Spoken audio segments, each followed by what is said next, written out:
Hey, what's going on? Hey guys. Welcome to episode 4 of Retro Rewind. Thank you for joining us.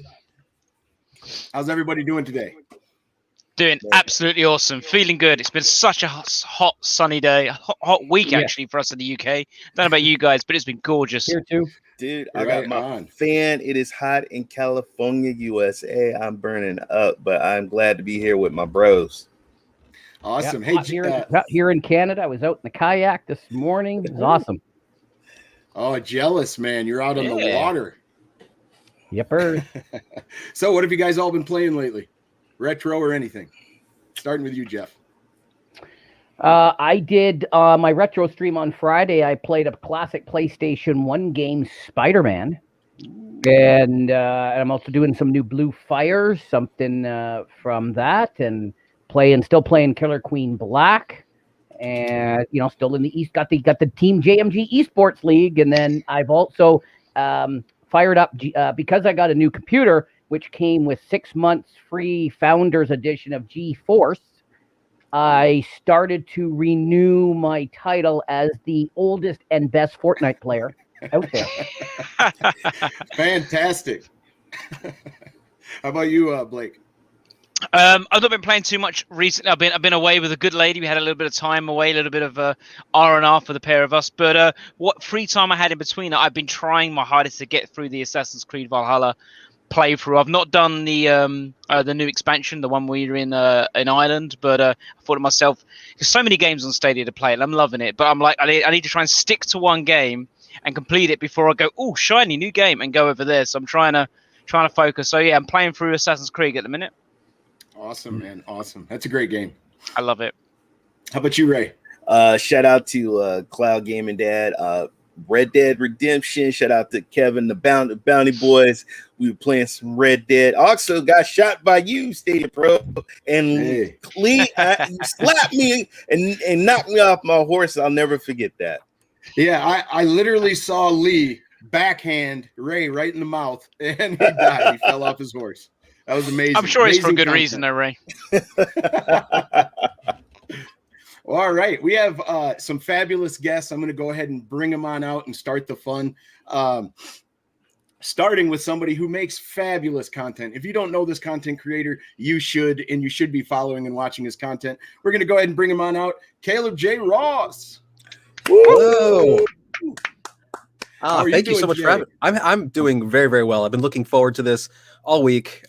It's just when I watch you guys talking and having guests on all this kind of stuff, it just looks like so much fun to just sit around and talk about retro gaming and stuff. And so I'm very excited to be here, very excited to talk about my love of games and everything. And thank you for the kind comments on my content. I really appreciate that very much. Yeah, I have a few questions about your content, but we'll get to that. But awesome, your channel is very, very fun. Thank you. Okay. Thank you.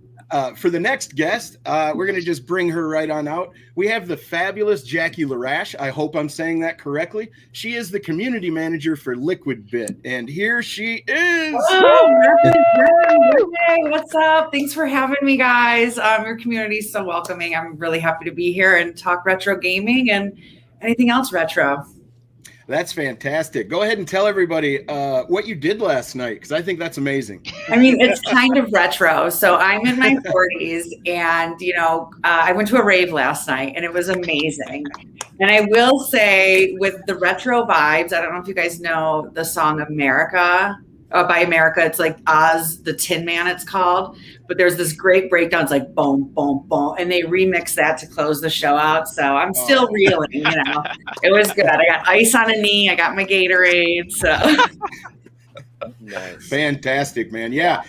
20 years ago, you had a knee pain. You could just kick it out and just keep going. But I would still be partying. If this was 20 years ago, I wouldn't be on the podcast. We'd be laying in the park having beers somewhere. Absolutely. Well, we got a bunch of chat participation. We'll get to that in just a moment. But I want to play something that's extremely old. We're going to be discussing one thing here. Let me go to my banner here. But we're going to talk about the Magnavox Odyssey. And I have a question for all of you. Now, this system probably came out before all of us were born. Maybe not Jeff. We lovingly called him Moses because of his age. But I'm going to go ahead and play us a little commercial here real quick. I want you guys to check this out. And I have if I can get to where I'm going here. No. We got a sneak peek into what's coming next in the show, though. Absolutely. I guess I'll stick around. You got like 20 tabs open up. Yes, I do. All right, here we go. Now I remember where we're going here. Oh, maybe I don't. Here it is. There you go. This is very old. Careful, audio's loud. What does your family do on those stay indoors rainy afternoons? Or on those cold, blustery winter days? I wasn't even alive at this time. I had a TV like that. I think had that's Jeff. TVs like that. That might be Jeff. Families were content to let television do its thing, often find themselves at its mercy for a choice of entertainment. When the Magnavox first came out, television to this do would have their been a thing, promo video playing entertain in their themselves studio with Odyssey, to show people, what the console electronic could game do. of the future, and the family's best foul-weather friend. Looks like they're having fun. They kind of look like me. With a screen size of It's endlessly fascinating to see how controllers have evolved and how people have taken design principles and sort of just refined them over the years to that. It's crazy. You know how many times I electrocuted myself doing that? Oh, alligator Can you imagine?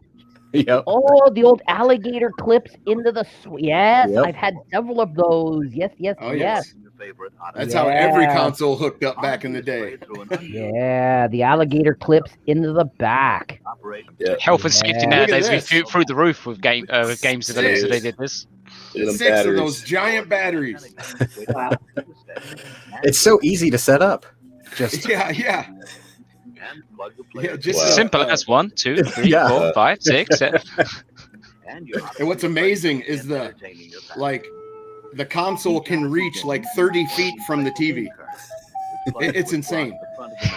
yeah, I've only played a Magnavox Odyssey once. It was at the National Video Game Museum in Frisco, Texas. I try to go down there like every summer. It's like a pilgrimage for me, and I freaking love it. But they have all the consoles set up and are playable. Wow. And this one, it was the first time I'd played it, and I go with my kids, and it's amazing how quickly they are able to Pick it up. handle anything that's thrown at them. You could throw them something, you could throw them this, and they just know. They know how it works. They do it. They're fine with it. Oh It's my crazy. God! Look at that, man. I've been there. I go down to Arlington, Dallas several times a year. Arlington and Frisco, and for those of you in the crowd know why I go to Arlington and Frisco. So yes, I've been there a few times. Yeah. Okay, it's a cool so place. what I want to show you guys is that this Odyssey is so old that it doesn't keep score. It's got no memory. It all it is basically light diodes on the screen, and these overlays. So like it's basically Pong, but if you put an overlay up, now it's Tetris or tennis, and then you put another overlay up, and now it's hockey. I'm not sure Now they were my- called overlays back then. Mylar overlays is actually. I have another old clip of a guy on a TV show discussing how you hook it up, what it does, and all that stuff too. But here's my question to you guys now. So basically, what this console was a board game console, pretty much. So like you put the overlays on the screen. Wait, you did have a few. How do you spell ahead. that? How do you spell that? How do you spell the board? Sorry, how do you spell that? Is it board? Either way makes perfect sense, probably. Okay, just checking. Just checking. Just checking. Now the only overlay that I found interesting was the haunted house overlay, and that is 2 lights. You have a background, and the lights are blocked out until you go to certain areas. They'll light up, and you're supposed to find the ghost. But anyway, in my mind, this is supposed to be the birth of video game consoles. I think it falls short of that a little bit. I would, at the best, I would call it a board game console. But what's your opinion, Jeff, on this? You have to remember, and everybody does this. They compare the current to the past, and you can't do that. And I'm not just talking retro. I'm not talking gaming. I'm talking television shows. I'm talking like I remember when Trevor Noah took over of the Daily Show, and they're like, "Well, he's no Jon Stewart." No, are you comparing to when Jon Stewart his first year, or are you comparing the guy who just started to the guy who'd been doing it for 19? You can't do that. Go back to the original. I don't know if anyone watches Harris Heller's stuff, but he was going back on a couple of recents and showing you big famous YouTubers their first video. Oh, wow. Right. So again, you can't compare what we do now and what we call things now. Back then, that was a console. All Yeah, right. that's good. All right. What's your opinion, Ray? Is this a game console? It's a game console, dude. I totally agree with Jeff, man. You know, hey, it was nowhere near advanced, but still, it was a box that hooked up to the TV. That was the concept of what a console is. So I'm gonna call it a console. Okay. How about you, Jackie? What's your opinion on that? I'm going to go with console. I think it's innovative. I mean, baby steps. That's a nice memory. The Mylar on the screen, though, is pretty awesome. I kind of reminds me of like the old projectors in school when you'd like play tic-tac-toe or I'm like, they make a point to tell you 18 to 25 inches. Yeah. For the TV size. That's hilarious. How about you, Caleb? Yeah, I mean, I think by definition, it is a console. I mean, it's an ancillary piece of equipment that you plug into a TV. And if you sort of anytime these sorts of conversations come up, I always try to think of like, well, what's an absurd example that definitely wouldn't be a console, and see how they compare. And I struggle to even find that because I'm thinking in terms of those plug and play systems that don't have interchangeable cartridges that you can buy at Target or whatever. I would consider those consoles. What's the difference between that and the Magnavox Odyssey? A fewer cords, I guess, fewer cables. But yeah, I mean, it's. I think I'm with Jackie. It's innovative.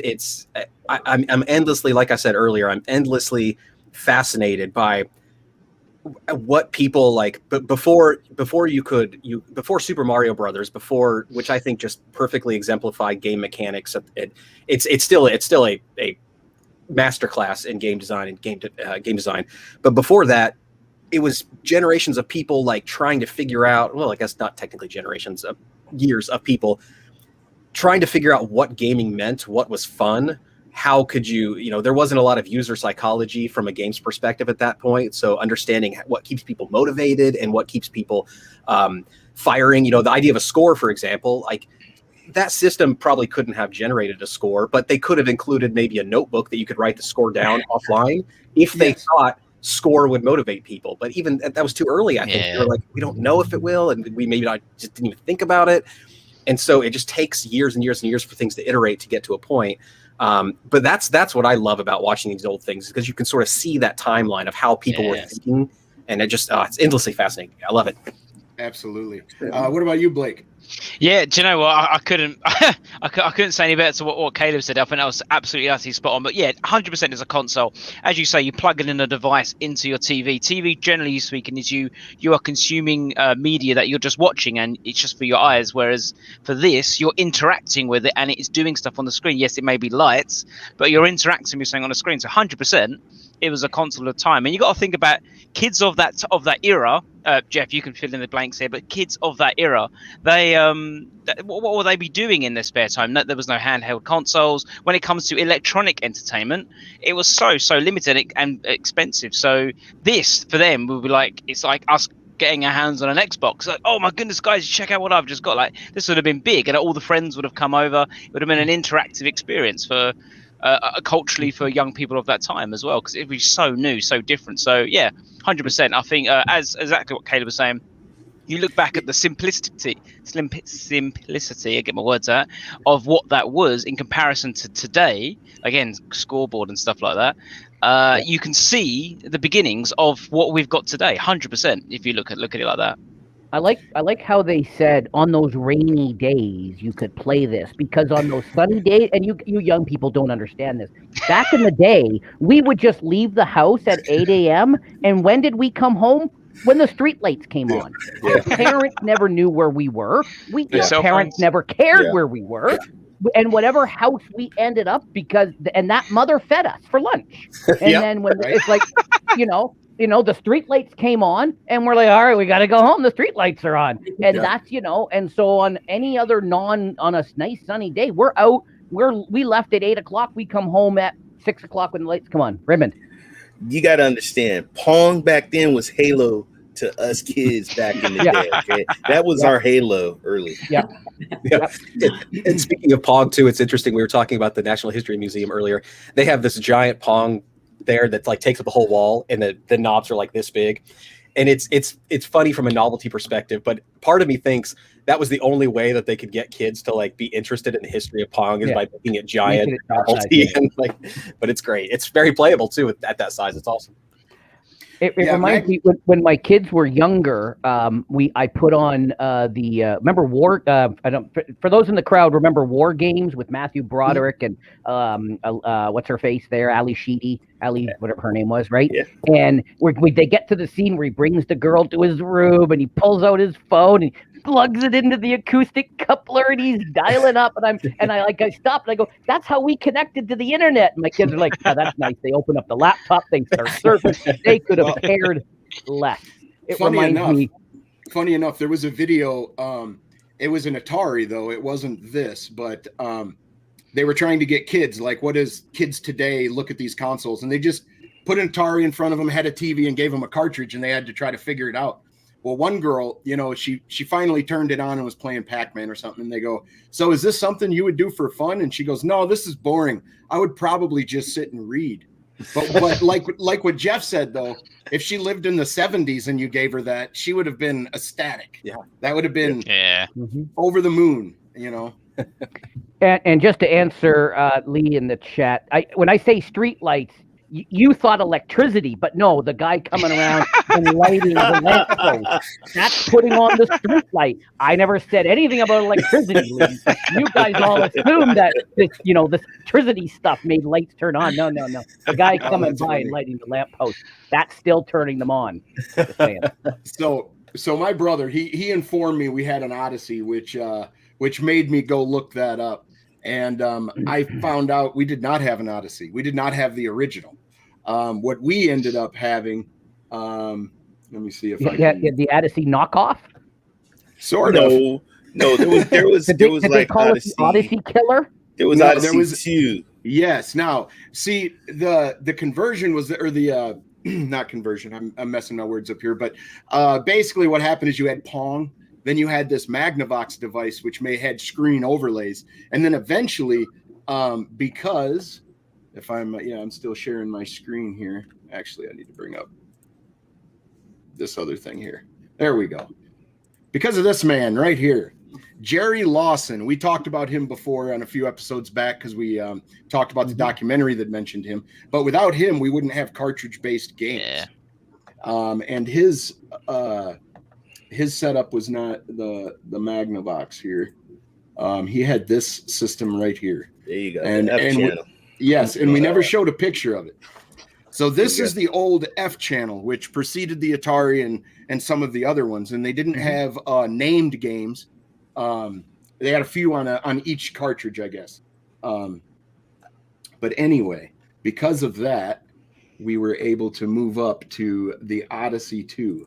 And this is the actual console that my brother remembered. And I don't remember playing it at all. I was way too young. The first system I remember us having was the Atari 2800, I think, and they burnt it up. The first day they played it. Talk about crushing little kids. A lot of people remember Magnavox making televisions. They probably don't remember them going back making consoles and people that Mitsubishi did a bunch of stuff, not just cars and TVs. So yeah. And the Odyssey too, it looked like it did not have the overlays, right? Did they? No. Okay. No, it actually had the cartridges, and it was very similar to Atari. It had actual graphics; it could keep score, stuff like that. And the joysticks were a little interesting. Instead of up, down, left, and right, you could actually go to the corners too. Nice. They were notched out. Cool. Pretty interesting. We got some other news going on too. See, I asked everybody what they were playing except you guys. So Caleb, what have you been playing lately? I am actually trying to do my best. Well, there's a couple things I've been playing. One, I'm trying to play through the Uncharted series. That completely bypassed me when it came out, and I just wasn't into it. And I'm trying my hardest to get through. I'm in game 2 right now and having a lot of fun with it. Stadia was kind of my Tomb Raider machine for a long time, and so I want to get back and play more of those types of games. And so I'm finally jumping into Uncharted. I've been playing an in development game right now as part of a user research test that I'm doing, and it's been a lot of fun to play that game. It's called Bright Seeker. It's they're okay if I say the name of it, but I think it'll be a really fun game once it gets released. And then retro speaking, I actually just got through playing a game, or I just got through playing, I was going to say a game called Super Bomberman, little, an unknown little gem, but I got through playing, I was playing Super Bomberman, but I was playing it online with some friends using a service that it's fairly new, but you might have heard of it. It's called PiePacker. And it basically just lets you play retro games online with friends. And it worked really well. And it was so much fun. Like it was exactly like sitting on the couch with friends playing Super Bomberman with 4 people. Exactly like doing that, to the degree that obviously it's not doing that. But it was a lot of fun, man. And it seemed to work really well. We played RC Pro Am 2 on the NES.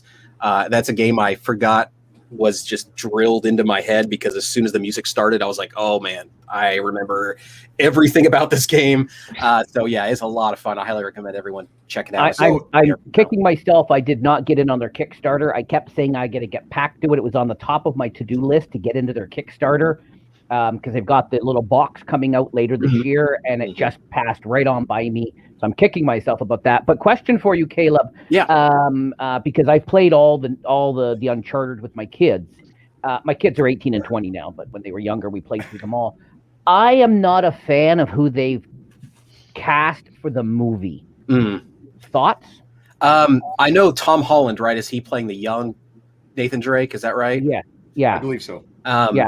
And one of the Wahlbergs, I forget which one, because there's 40 of them, is playing Scully. Huh. Well, I guess I can kind of see that. I don't know. I don't know. Yeah. I don't know. I don't have any thoughts on it really, because I don't have.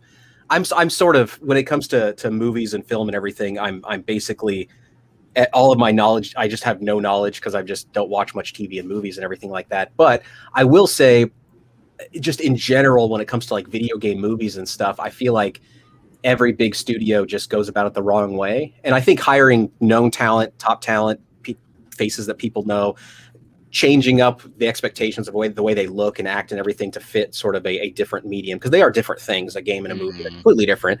So let the director do what they want to do. That being said, I don't have a whole lot of high hopes for the movie, because I think it'll end up being just another action movie that I just don't really care about. I don't have any attachment to the Uncharted series at this point. So yeah, unfortunately, I probably don't have too many thoughts on the casting. So you brought up PiePacker. I want to read just a little bit about what PiePacker is, and then ask you a few questions since you've played it. Oh man, I'm gonna get into it. I have not yet. It was actually one of the topics we were going to talk about. So it says here, PiePacker is a new multiplayer gaming platform to play retro games with friends on your web browser. It comes with a constantly growing pre-built catalog of more than 60 awesome retro games from NES to PlayStation. To make the online living room experience complete, we've included video chat to see and talk to people you are playing with. So my question is, so is it only NES to PS1, or do they do arcade games too? How does that work exactly? Yeah, so the ones that are pre-built into the system run the gamut from NES up to, I want to say there's a few PS1 kind of games in there. They look PS1 anyway. I'm imagining that's the system they were on. And so those, they kind of run a gamut. And there's a lot of games that you've probably heard of. There's a lot of games you probably haven't heard of. It's just kind of a wide range. Where I think it shines is that you have the ability to import your own ROMs for NES, Super NES, and Genesis. So basically any ROM for those 3 consoles, you can just start playing. You just drag it in there and start playing, and it's seamless. And they're making a box that will come out later this year that you'll be able to plug your cartridges in. Right. You put your cartridge in, and it'll just... I wanted to get in on the Kickstarter at a certain level. You would have gotten one when it comes out later this year. I just kicking myself for not getting in there. So. Yeah, I think. I mean, from my perspective, it says that you can load your own ROMs too. Is that what you're just discussing? Yeah. You just drag them right in there. And so in the box that Jeff's talking about, it basically will just flash dump the ROM from the cartridge into your system. Into your system. And so you're not technically playing the cartridge itself. You're playing a ROM of it, so it's still being emulated, which is fine. But it also allows you to have, if you're not if you're not in the know as to where to find ROMs online, then that's the way to do it. And of course, you should only play ROMs for games that you own anyway. Right. But that being said, do what you want to do, people. I'm not your dad. Right. So how about you, Jackie? What have you been playing lately? I know that you work for Liquid Bit, but I do. So I do play test some Killer Queen Black here and there. I'm more of a trivia person as well as like an arcade in person. So I do a lot of Jackbox with my friends. Nice. I'm always on like a Wheel of Fortune or Jeopardy, trying to, keep my brain active when I'm chilling. But yeah, as far as games go, it's kind of funny to hear you guys because I grew up with systems, but we never owned cartridges. We always rented them. Mm-hmm. So it was like, when I was chatting with my sister about coming on the show, I'm like, what did we used to play when we were kids? And I remember there was this game, Hudson's Island Adventure. It was fun. Yes. Yeah, and we would if that was gone when we went to like our local, because it wasn't even a Blockbuster, it was like Thumb Home Video, and we would just if it was gone, we were like, what do we play?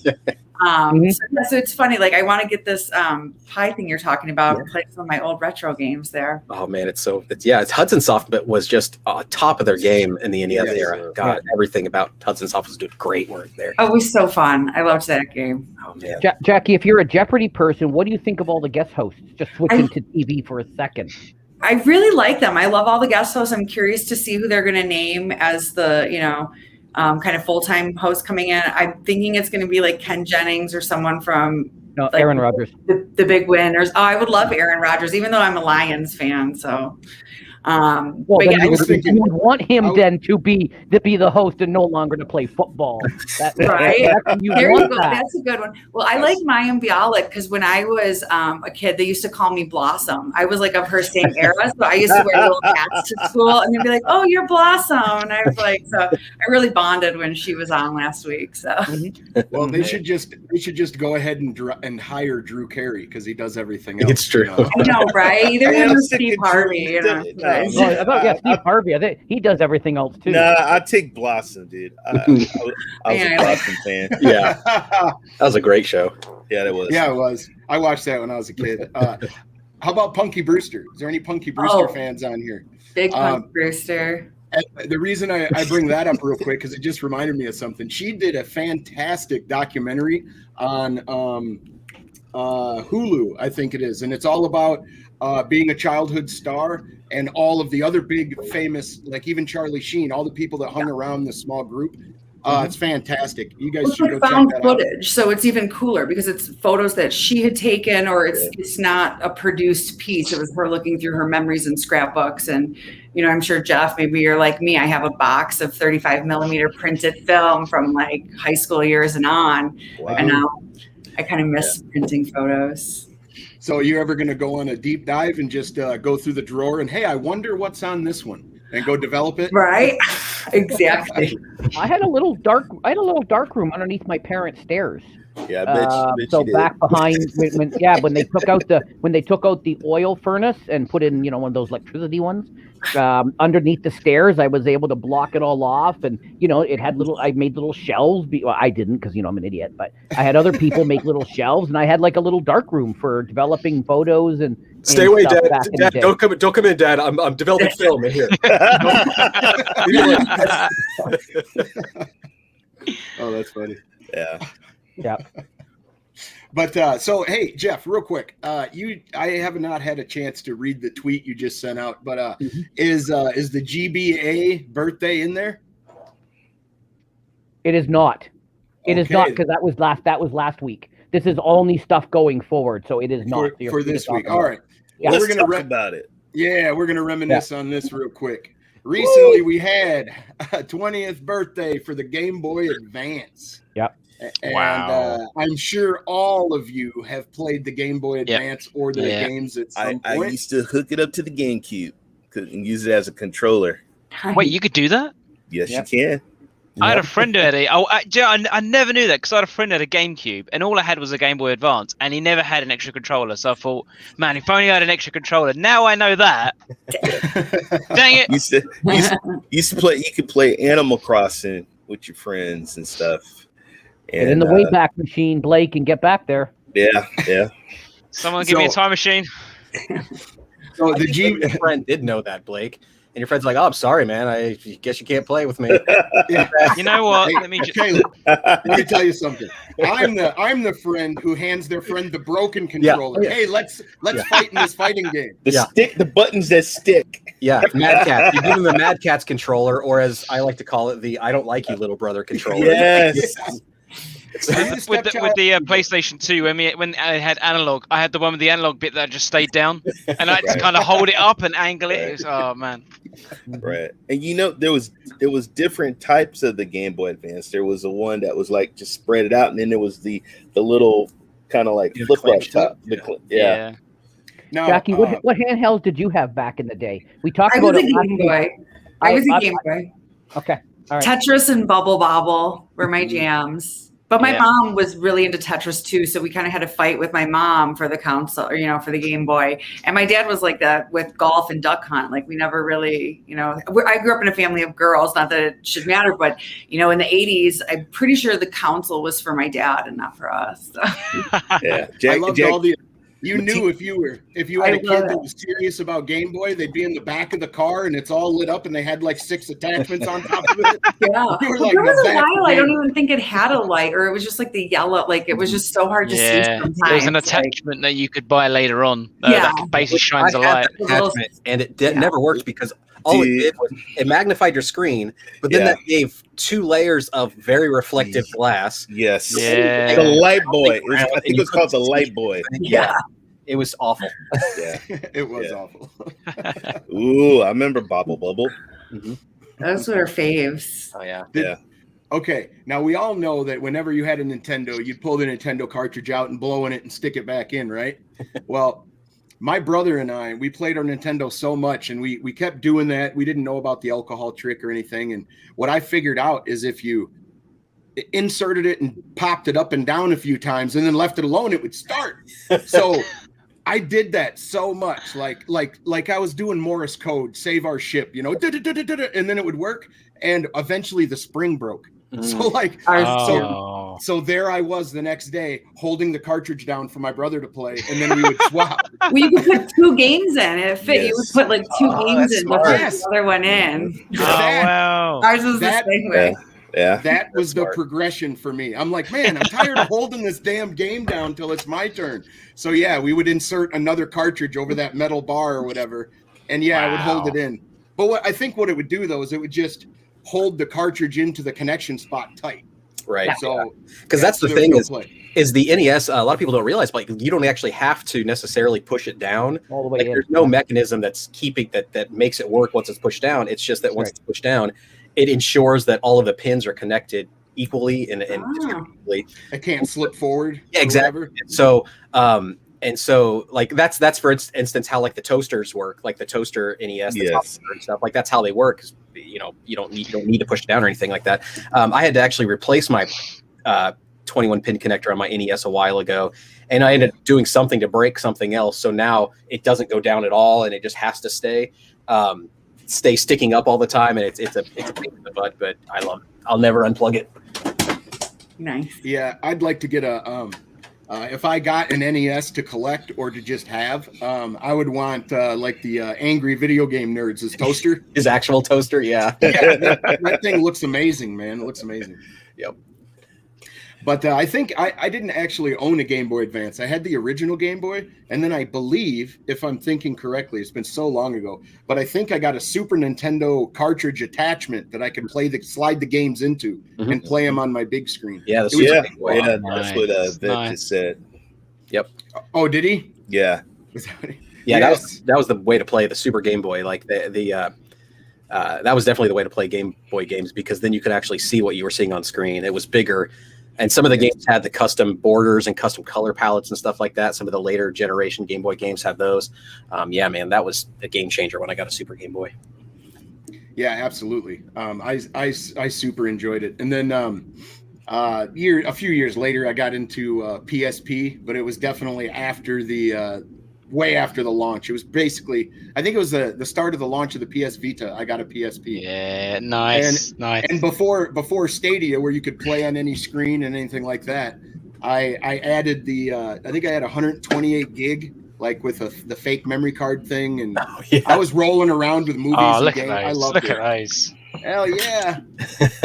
See, this is when mini discs started to come in, and it was like they were talking as if this was going to be the next big thing, like because it was a smaller disc. Like God, you'd go to like HMV or some other little audio shops or whatever. Normally, you'll say like on tape and DVD or whatever or disc, but then you'll always see disc and mini disc on the posters. So the way they were talking about it was as if it was going to be the next best thing, but then eventually, unfortunately, it just kind of died of natural cause, really, didn't it? Didn't really I think they last were long. That type expensive of to produce. There's not too many companies like Nintendo that will pay for custom made cartridges. I think it just was too expensive for a lot of companies, and therefore for consumers, because they'd have to pay more for it at the store. Yeah. Probably. So I have a question for the guests. Caleb, starting with you, what is your first video game experience? Now, all of us hosts have already told ours a few episodes ago, but we'd love to hear yours and then Jackie's, because that's really what the show is actually about. I'd love to hear your personal gaming history, man. I'm just fascinated by all that stuff and all the minutiae of it. So, oh my gosh, I could talk for hours and hours about all of my various weird video game memories and stuff. But the earliest video game experience I have was me. This was back when I lived in Maryland, so it would have been before 5 years old. I was watching a neighbor play Super Mario Brothers on the NES, and I don't have any other memories of this neighbor or even knowing who this neighbor was. So in my head, I just randomly found myself in a stranger's living room, if I can piece together sort of the geography of where we were, I think they were on the same block, so it's not as though I was crazy far away. But I just remember the vivid blue sky and World 1-1, like that just seared into my brain, like how amazed I was. Like I don't know if I was old enough to really conceptualize that it was a video game, or I don't know if I had seen commercials of it somewhere, or if this was my first introduction. I just remember on my neighbor's floor looking at the screen, just being amazed, and just something hit my brain, and I've been on this path ever since. Yeah, I think something similar happened to me. It was like I've already told the story, but it was Illusions for Coleco. And once I put my hand on the controller and saw I was moving something on the TV, my brain was like, yeah, let's do more of that. Okay, Jackie, how about you? When did you get interested or experience your video game for the first time? Pretty young. I grew up in northern Michigan, so my parents were bowlers. So they would take my sister and I to the bowling alley, and I remember pulling up a stool to reach the joysticks and playing games that I didn't even know what I was doing, like Asteroid, and then 1842, I think, was a little airplane game we used to play. 1942. I love 1942. Yeah, 1942. Oh there you go. Love that game. Loved it too. Yeah, I loved it. It was a great babysitter. My parents would go bowling, and my sister and I would once we drained the claw machine of stuffed animals, we would hit all the arcade machines. And then I think I was about 8 years old when I got my NES. And that was a big deal. I mean, we grew up in the country. And so I think it was also oh, great, it's raining. What are we going to do with these wild children? And then once we, put an NES in the basement, it was over. Yep, the NES and the old cart television in the basement. I have fond memories of that. The worn out recliner. The nice recliner was upstairs, and then the old one was downstairs. Yeah. But yeah, I remember I played a lot of Mario. Big fan of Clax was one of my favorite games. Oh, wow. Clax, it was little flippy boards. Yeah. But again, it was what we could rent. I think we owned 3 cartridges, and then from there on, it was go early on a Friday when people returned them from Thursday, then you get it all weekend. So it was expensive in the 70s. So you couldn't afford to keep buying, all these games and stuff. Yeah. So you go to the local, the Jumbo Video here in Canada or just your neighborhood, and you would rent them. Even the libraries had them at some point too. So we'd rent them from the library. Even the party store, where you get your beer and candy or whatever, they would have a little row of rental video games. A little wall, yeah. So it's a pleasure and a curse to rent games, because 90% of the time you're going on the box art, and when you get the game home, man, and then you had it all weekend.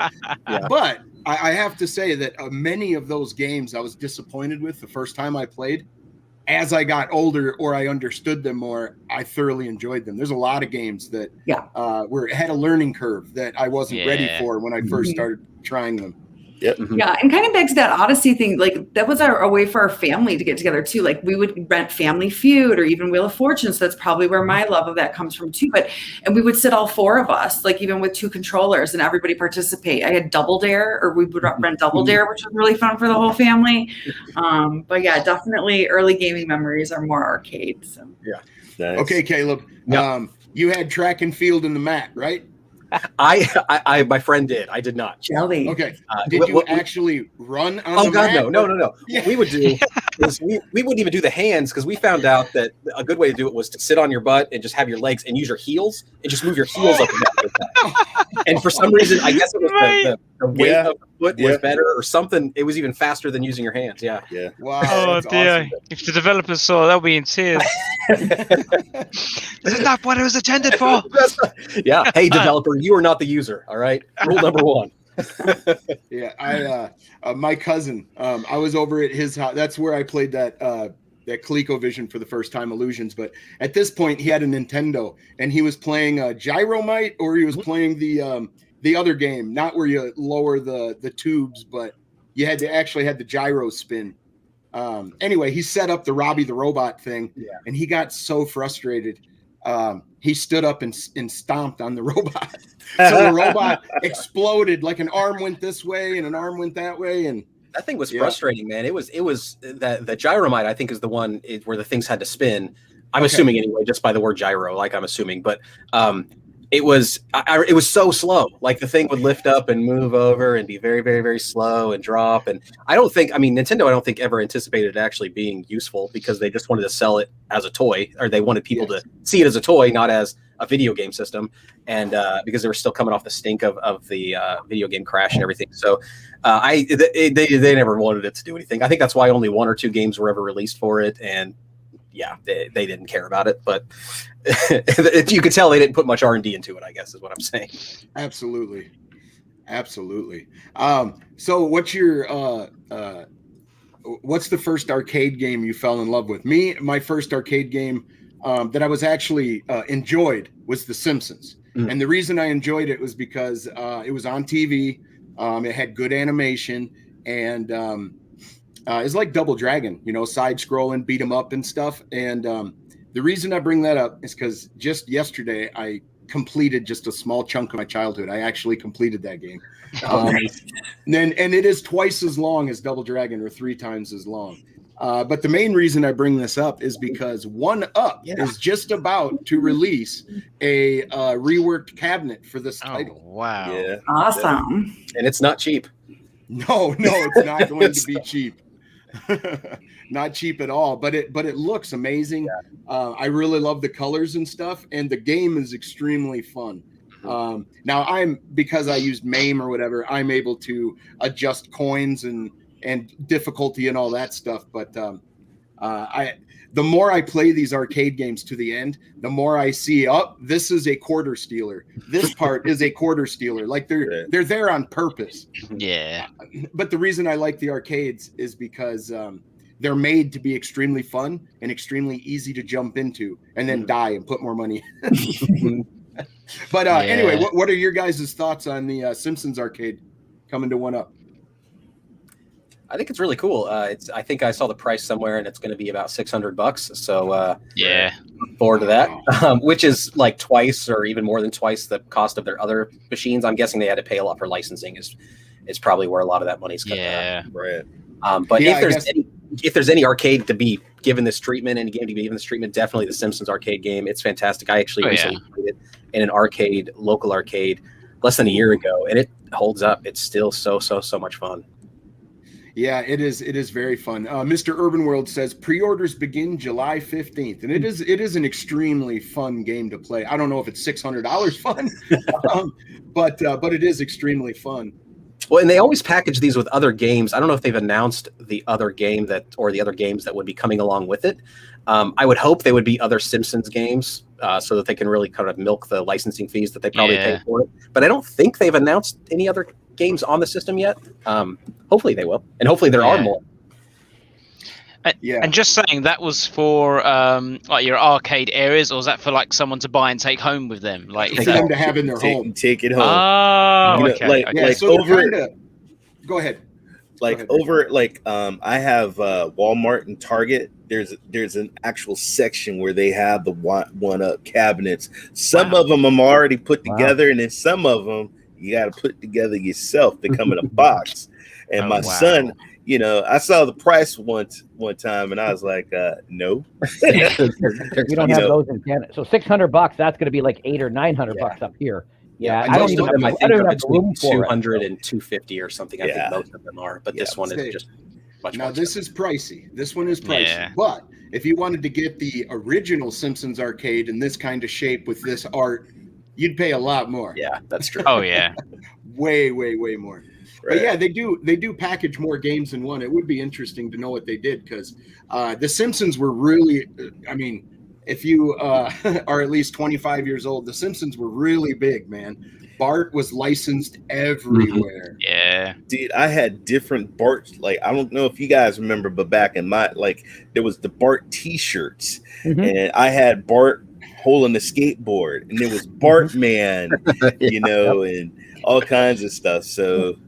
We had ones that would swear, and you'd have to put masking tape over it. If you wore it to school, it would say, "I'm Bart Simpson, who the heck are you?" or whatever. You have to put like a piece of tape over the swear.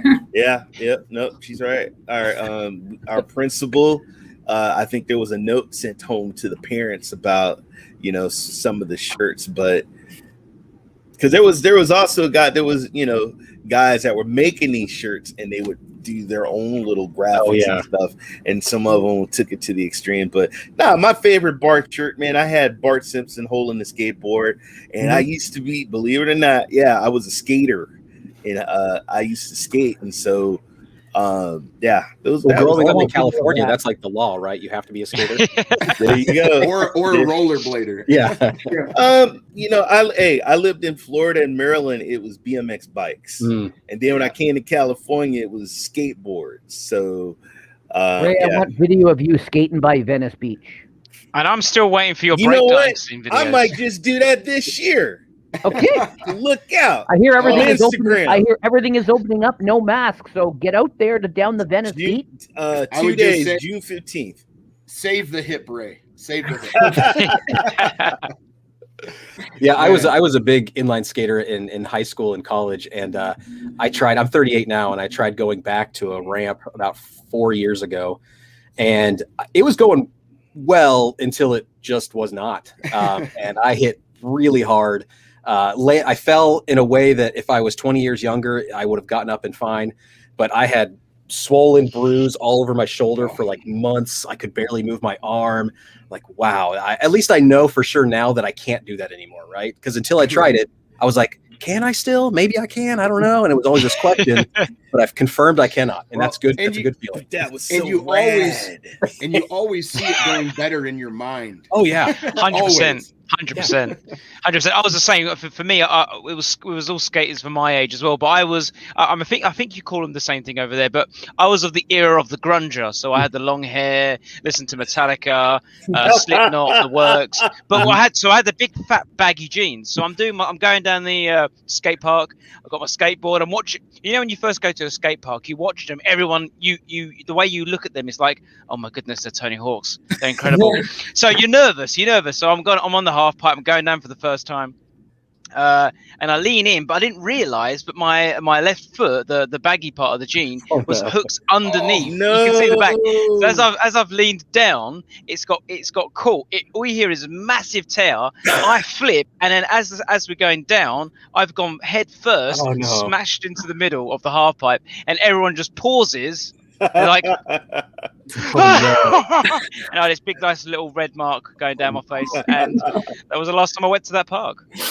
I bet those jeans are out of style though. Oh no, a lot of accidents. And the problem is, back in the day, my mum bought them for me. They were like £50, which is stupidly expensive for jeans. And she's watching me trying to get the bottoms all ripped and dirty and ripped. What are you doing, ripping the jeans? Mum, it's cool. Leave me alone. Yeah, I had a pair of my door and listen to Slipknot. I had a pair of the Jinko jeans, red Jinkos with the thickest corduroy pipes you've ever seen in your life. And I had those those are my favorite jeans. And I had those all through college and high school. And They were great. No, you remember the Fresh Prince of Bel-Air did a song, Woo! Parents Don't Understand. That was my theme song. Now, I graduated high school in 91, but bell bottoms was in the 70s. My parents made me wear bell bottoms, and I used to get teased. They used to say, "Oh, here comes Ray. Hey, Ray, ring the bells.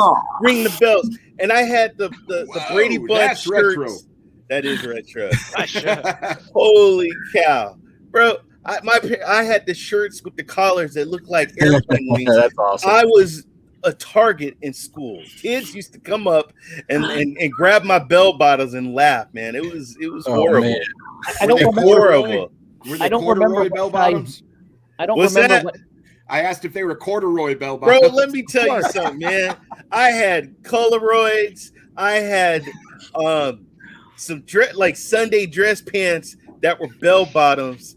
You know, I said, Dad, kids are wearing Nikes. They're wearing Pumas. You got Jeff. me wearing Sunday dress shoes with bell bottoms. Right, I will Jeff, is that pay your you kid? good money to see that picture.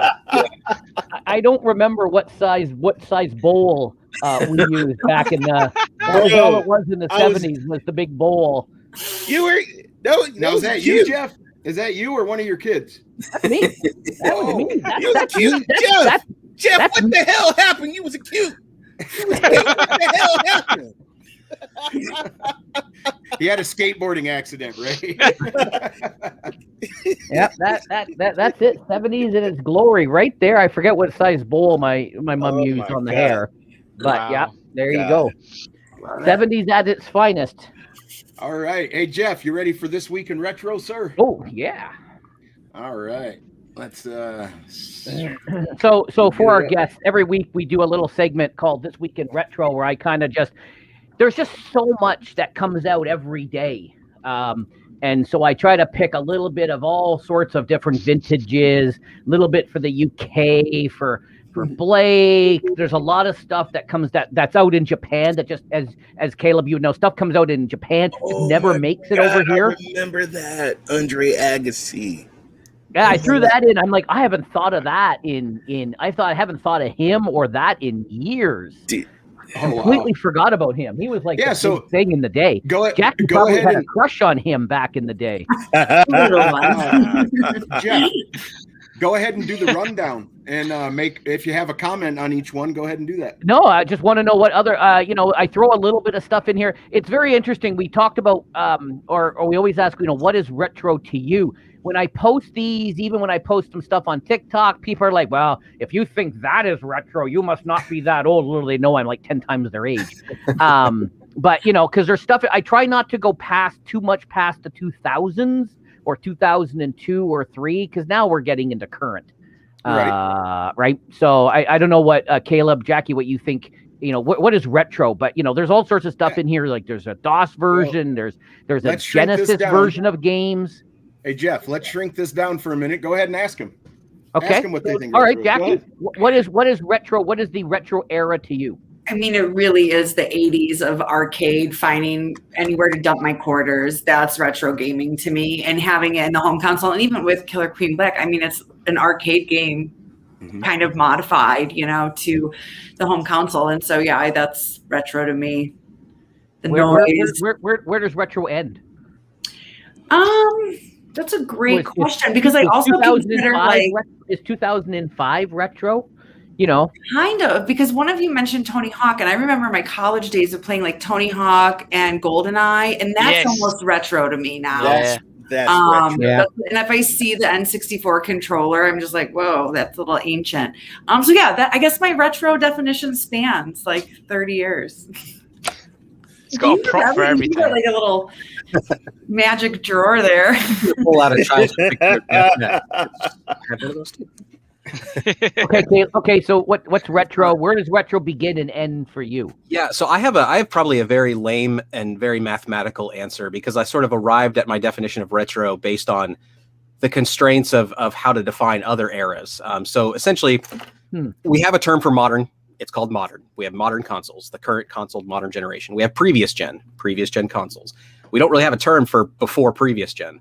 And so to my mind, anything before previous gen could collectively be called retro. Oh, I like that. Yeah, Yep. and so as we get more and more years, obviously that means the retro bucket gets wider and wider. So then we have to have subsets, and I think the way to approach that is with the various design aesthetics that kind of are the strongest throughout the years. Like, so I think a lot of times when people say retro, they think pixel. They think sort of a pixel generation kind of thing. And I'm like, well, why don't we just call that the pixel generation? Like, why not just say, okay, there's pixel generation, then there's polygon generation or early polygon generation, right? Then maybe we get to cinematic or something. I don't know what we would call it. Now, there's going to be different types of games within those. You know, not every game released currently is cinematic. There's also retro inspired games, right? Or pixel inspired games and all that kind of stuff. So I think there's going to have to be different terminology, but yeah, the short answer, retro is just anything that's before the previous gen is what I'd say. Yep. So I current agree. gen is PlayStation 4, next gen is 5, so previous gen is 3. So yeah, so PlayStation 2 and earlier would be, I would say, retro. Wow. So PlayStation 3, not retro. Interesting. Question for Jackie. The lovely Sierra Rose has a question for you, Jackie. Before we get back to the This Week in Retro, she said, "What would you say your gaming history? Would you say your gaming history as a kid helped pave the way for your career today, or how did you get interested in working for a game developer?" Sure. I mean, my background's psychology. I went to school for psychology and then discovered it was way too hard and going to take too long. So I switched gears and went into video production and more marketing things. Well, flash forward, I was working for like quality assurance firms and a lot of tech marketing. And it took like the psychology and my tech background and kind of put it together, which ended up being really great for video game kind of behavioral, like how people are engaging with the game, like a better UI experience, all those types of things. So it's not that it paved the way, but once I started working for Liquidbit, I was like, oh, sweet. This is like blends all my worlds, a little bit of psychology, my love of gaming. And yeah, obviously, you know, tech and software is big at my forefront. So thanks for the question, Sierra. That's If incredibly. somebody had told me I would have been working for a video game company at 41 years old, no, I would have Wouldn't said have believed no. it. My nephew thinks I'm awesome, but yeah, I did the job for him.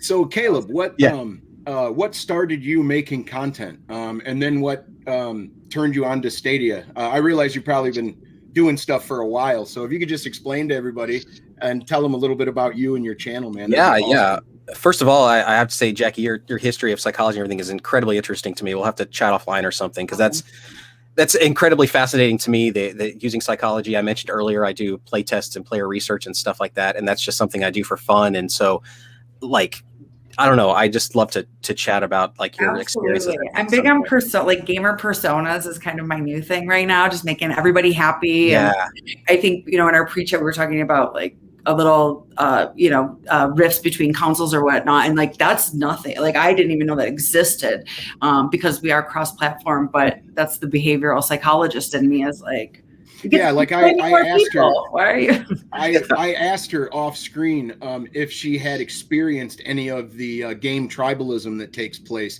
between systems and stuff, since she's on multiple platforms. And yeah, there's a lot of that out there, man. But I just say, hey, man, play what makes. Just play games, man. Have fun. Doesn't matter where, as long as you up and talk thing and psychology and all that good stuff. For sure, absolutely.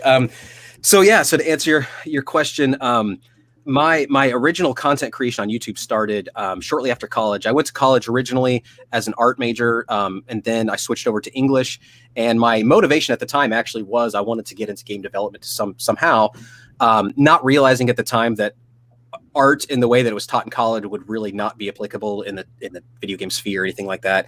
And I didn't really have much guidance from, you know, I lived with my mother, but she'd never been to college or anything like that. So she didn't really understand like how to push me toward where I needed to go.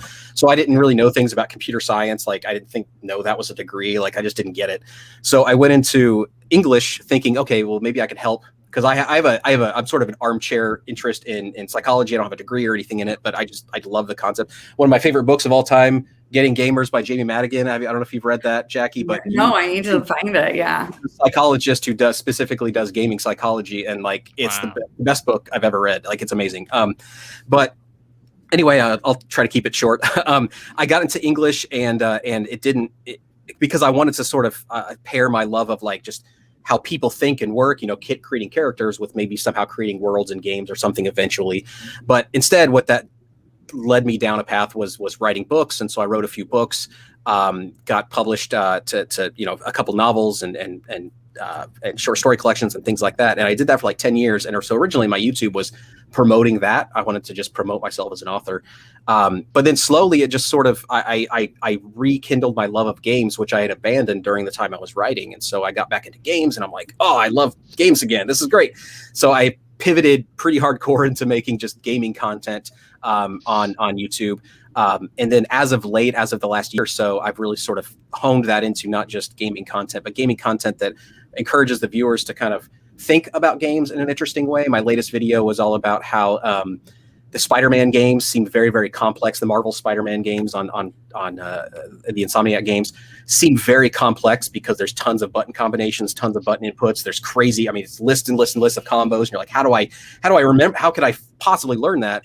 Well, because designers are very, very smart and they understand things called Gestalt principles. And they understand these concepts to allow users to associate certain button behavior with certain activity in a way that's very intuitive.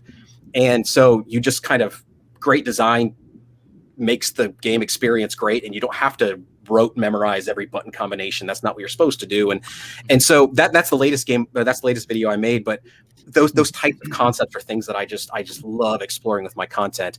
When it comes to Stadia and how I got into that, I'm a kind of a Google fanboy. So as soon as I heard that they were starting something, that they were originally it was called Yeti. That was the project name. Everyone heard this term Yeti. This was back in 2019, probably maybe 2018. And that was sort of their rumored dive into video games. And I was like, this sounds really kind of interesting. So I followed that a lot. Ultimately, Google then released their Project Stream beta, which I got to be a part of. So I got to play Assassin's Creed before Stadia was Stadia. I got to play it on my system. Let me ask you, and not to cut you off, I want you to finish for sure. But when you were tried the beta or whatever, how different is that experience from what we have now? Just a interesting question. In a lot of ways, it's very similar to the difference between, say, a Magnavox Odyssey and a PlayStation 5, because at the time I was like, this is incredible. Like, this is amazing. And I have videos, actually, some of my earliest Stadia videos are me doing Project Stream. And I'm like, this is so incredible. Like, this is going to revolutionize things. I go back and I watch those clips now and I'm like, how did I do that? There was so much lag. There was so much artifact. There was so much, like, what is going on? And so it's definitely night and day. Like, it was definitely playable and amazing. But because it was the first experience I had with cloud gaming, that's why I thought it was amazing. And I looked at it, that's hard. It was so cool. And so, then I've just kind of followed Stadia all throughout that. I've been through their ups and downs. Their GDC presentation that they made, I feel like, was probably not the best marketing foot to start off with, and I think that was a major deal for them.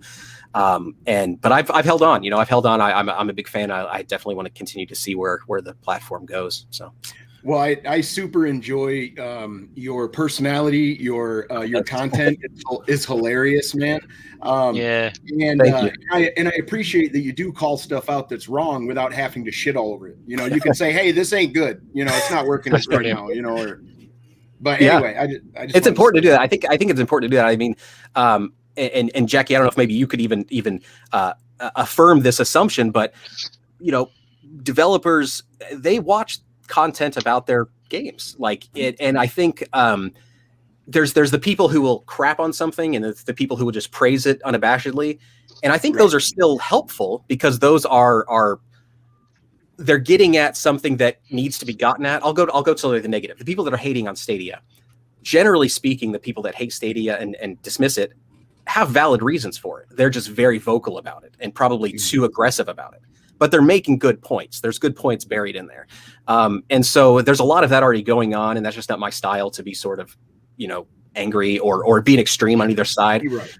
And so I find a way to say there's some good and bad, but I want to be more nuanced than that. I kind of want to help understand maybe why something doesn't work or why it does work. And so I hopefully operate in that middle space. But again, I don't hate on people that hate Stadia. I think it's healthy for people to hate or to express. I don't want to take that soundbite out. It's healthy for people to hate. It's healthy for people to be frustrated and express that frustration. And I think tough-skinned and strong-headed marketers on the development side can watch those negative things. Is like back from my writing days, you would sit in a room to have your writing critiqued, and you're not allowed to speak, and it's just a room full of people talking about how terrible this thing is that you made. And you just have to wow, soul but crushing. you learn how to fish for what they're actually saying. They might not say it that way.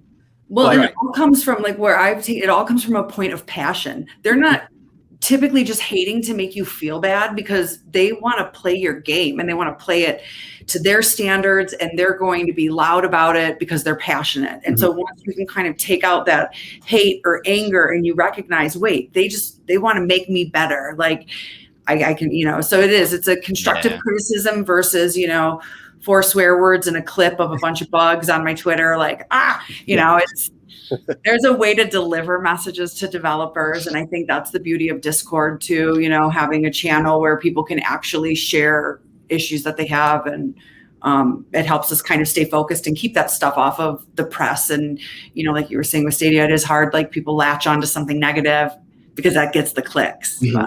Yeah. And then there's a group of people that maybe won't go out to get the knowledge and get caught up in the hype, whether it is the using Stadia as the hypothetical example here, those who are like in the Stadia hype, yes, the best thing, and then there's those who are in the negative hype, oh, it sucks kind of thing, and they just follow it, which builds momentum. But I think, Caleb, you, and you as well, Jackie, I think you kind of hit some stuff on the head there. One of the things that I've learned being a streamer / kind of content creator, and again, I'm in the early days like everyone else in that, but you learn to realize you've got a responsibility on how you portray what you're sharing and stuff, like, because people are going to take word of what you're saying. At the end of the day, whether they're the viewer, whether they're the player, or whether they're the developer, that behind all this stuff, there's human beings trying to do a 9 to 5, trying to do their job, trying to and Jackie, even just speaking to you on such a short level of time, you've got so much passion, and playing the game and seeing the kind of person like you are, like they're the kind of people that you want to be praising, because you're doing something that you love. And if you're just getting constant unhelpful frustrations at you, it's like, for me, I would find that difficult. So realize as a content creator, I want to be being honest, but not overly hyped. Do you know what I mean? You're being real, you're sharing some creative stuff, but you're not there to say, yeah, they suck, if you guys like them, you suck too, kind of thing. Because there are content creators out there, and I won't mention names, but you're like, man, there's a real toxic kind of culture there, and it's like, we're better than that. Do you know what I mean? And you can be raw and honest and have that like kind of bit of toxicity, but like once it starts fueling is the problem. One of my favorite reviews, it was when we launched on Xbox, a reviewer said, I was least looking forward to playing this game, but it's the only one I'll go back to. And I was like, okay, cool. So maybe, we're not really good on presenting ourselves off the gate, but, and you just kind of learn from all of that. We had a release that last summer that we got a lot of flack for, and but we fixed a ton of things. There were so many wonderful aspects of the release, but then a couple things we slipped up on. Will we ever do that again? No. Well, and now that we are, go ahead. I just want to thank you for your company's participation. And what I mean by that is you guys respond to tweets very often. You guys are in smaller and larger people's chats while they're streaming your game. It's just fantastic from a fan of you guys, and as a player to see that take place. I think it warms the heart to see that participation. Hey, hold on. Can I add something, SPG? Yeah, go ahead. First of all, guys, let me tell you something. Before I even met Jackie and met her on the tweets, I got this right here, guys. All right. It said, "Hi, Ray. Thank you for your participation in." Well, he back then was Stadia Dad, but we know him now as Cloud Dad.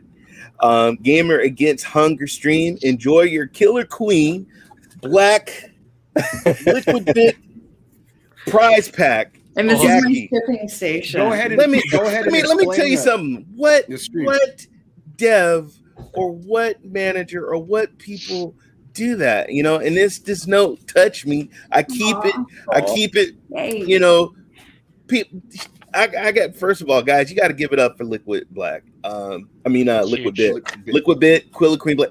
They do so much on Twitter, on our streams. So vocal. Advice. That when we need codes or prizes, when we're giving them away. And so, guys, kudos, Jackie. Kudos to your team. Thank you. You are very, very welcome, but we only do it because of you guys. I mean, the community is huge for us. Killer Queen Black is Killer Queen is a 10-person arcade game. So the buzz in a barcade is about that. Like, how do you turn that from the home console onto the internet? So it means a lot that you guys are really engaging with our community, and appreciate, the notes, because I love that kind of stuff. I do want to write my handwritten letters here. Sending my stickers. Love it. I do want to say to Jackie that you're wrong. You are going to mess up again. There is going to be there. You cannot get it. You are a bug is going to get into the game. Something is going to happen. It's just the nature of game development and just programming. You're going to try, but until a user does something, and then you're going to be like, well, we didn't think a user would do that. That's just stupid. But the entire game, we can't believe how people play the game. Right? So, you are going to piss off some people because there's going to be a bug that you just didn't find. It's just... Well, you guys be nice to us, because this is our first, we have a release coming out in a couple of weeks, which will be our first push on Stadia, Luna, Xbox, Nintendo, and Steam. So typically, our only other release, we've only had 3 systems to push on. So make sure you put out the release notes so we can see what you've done. Oh, I will. Hey, put out the release notes so we can see. The wise words of Jeff. Thank you, sir. Sierra Rose has a question for Caleb. She asks, do you have a favorite comedian or that inspires you in some way? Oh, wow. I like that. That is a cool question. Probably a ton of comedians that inspire me, like subconsciously, that I'm not like consciously aware of necessarily. But yeah, I have a ton of, I'm definitely a comedy nerd. You guys were talking about Ken Jennings earlier. And he actually wrote a book called Planet Funny, which if you're a comedy nerd like I am, like read that, because it's the most amazing like history of sort of comedy and the big peak moments of comedy throughout time and what makes things funny in certain cultures and why.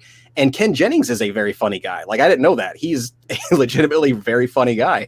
So anyway, I would say that inspires me specifically when it comes to the content. I can't think of one necessarily. I do like very, what's the word I'm looking for? Irreverent comedy, irreverent humor. I like jokes that are funny because they're jokes, not necessarily like for any other reason. Like, that just tickles me endlessly. Like when Family Guy first came out, like I thought that was like the epitome of human culture. And I'm like, this is the most amazing thing I've ever, because it aligned with everything that I thought was funny about humor. Yeah.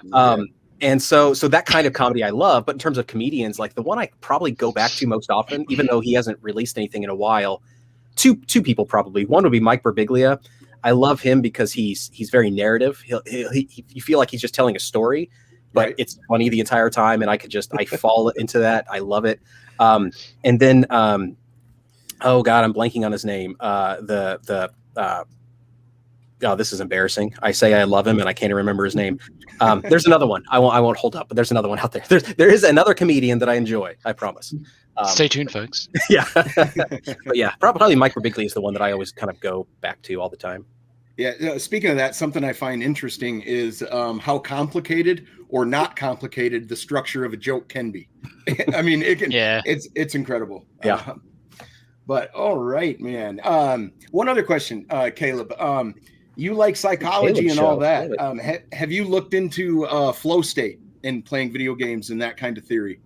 Yeah, absolutely. It's something I've definitely read about. I'm probably not as well versed in it as maybe Jackie, of course, would be. But like, yeah, the idea of getting into a flow state and just things seem to be operating at a way that almost feels so intuitive that, you know, the game is giving you information. You're inputting information. The game's giving you feedback on that information, and you're able to make decisions on it so quickly that it feels like you're just symbiotic with the game.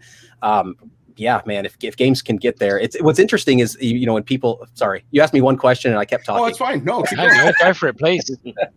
Well, I was just going to say, like, it's so interesting that, so my brain, I dream of a time when, and I know this is not reality or never possibly be reality, but this is just the way my brain thinks, is I always like to think that there's one pinnacle solution to any format, any problem, any situation. So in my mind, I want to believe that there's one right way to make a video game, right? There's something that's inherent to humanity that if you put this in the game and you build everything up to that, that'll be the perfect game. And that's what every game would emulate. I want to believe that there is a pinnacle. Now, obviously there's not, and truthfully, I wouldn't want to believe that, right?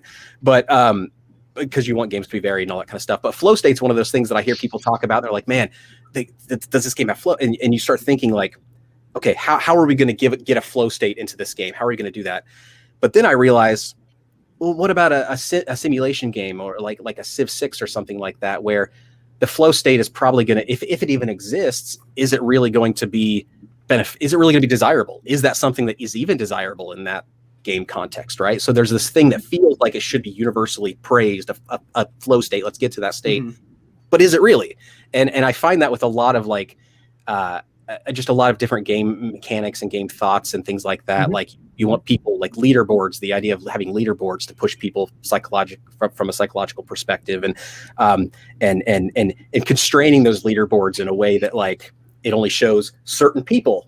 Like your stat, it's you and three other people. You want to get up there, yeah. Instead of showing thousands and thousands of people and you way at the bottom, it's let's show 5 people and you kind of at the top so that you have something to go towards, right? Like that sort of motivation is good for some people, but not others. And so what kind of game would be best served by having that type of leaderboard? Well, if the leaderboard truly is like a universal motivation, why don't all games have it? Well, there's a reason that all games don't have it, you know? So you asked one question about flow state, and that's where my head goes. So that's awesome. Right on.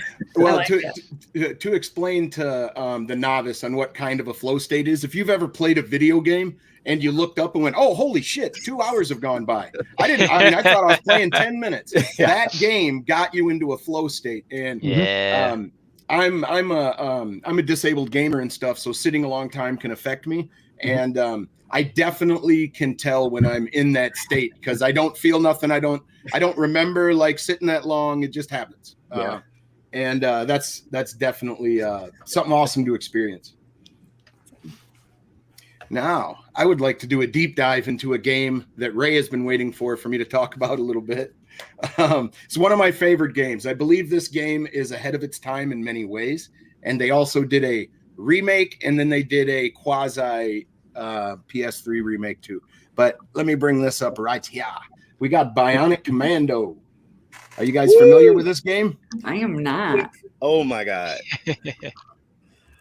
Okay, so Bionic Commando is a small war game, but what I think makes it way ahead of its time is that it had a world map. And from the world map, you chose. So here's the world map. Now it's just boxes with numbers and stuff, but each one of these numbers is a different location that you can land and play through a side-scrolling mission. And what makes this game more interesting than most is that you're able to decide where you go and when to a certain extent. You also have to select different gear for each of the levels that you go into. And as you complete missions, you get new gear so that you can tackle newer levels. So it's just a fantastic game. I had a lot of fun with it. They made a 3D remake in the late 90s or early 2000s. And then they did Bionic Commando Rearmed for the PS3, which took this 2D side scroller and updated it a little bit. But I really do think that this game is ahead of its time. Like I said, it has a world map. You select your gear. If you pick the wrong gear and you land on one of these places, you're not going to beat the level. You're going to be in the dark, or you're not going to be able to open the boss door that you need to. Wow. Cool. It's very, very, very ahead of its time. If you want to go ahead and add to that, Ray, go right ahead. Dude, all I can say is I played hours and hours playing, but my favorite part of the game, of course, was the bionic arm. You know, you could just latch on, you can shoot, you can jump, you can swing. I used to just completely just swing and dive and do all kinds of stuff, you know, and you could like, you know, just duck and shoot. And then look at the size of them slugs he's shooting out, man. Well, those some big, look at those bullets, man. Those are huge. Those are big.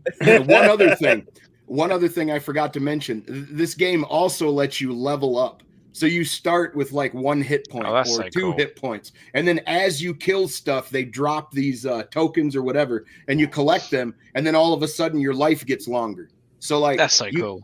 So you literally are upgrading your character to a certain extent once you've played long enough. Like you see the one green dot up in the left corner. that grows. You get more green dots, and then you can also get equipment to refill those. And it's really, really an interesting game. You have to hack the enemy computers and listen in behind the scenes. And if you have the wrong radio, they attack you in the room. It's just way ahead of its time, man, for game design. SPG, let me ask you this, man. Bionic Commando, NES, or Metal Gear NES? The original. Bionic Commando for me all the way. See? Wow. Guess what, buddy? Guess what? I agree with you. I agree. Well, I have this opinion because in I believe it was 89 or 90, I went to Myers with my mom, which is basically Walmart for Michigan. And we went in there and I picked up this book, and it was tips and tricks for the NES, whatever. And I was reading it, and I went to the Mike Tyson section, and it had a code for Mike Tyson's Punch Out. And I said, okay, awesome, man. I hope he's going to get what I think he is. So I bought this book, and it gave me the Mike Tyson's Punch Out. My mom bought it. We brought it home, and I had Bionic Commando, and I read the Bionic Commando section, and it said something to the effect of, this game cannot be beaten. The Albatross is the last level, and it said in a book. You couldn't get away with it today. It was actually published, and it said you cannot beat this game.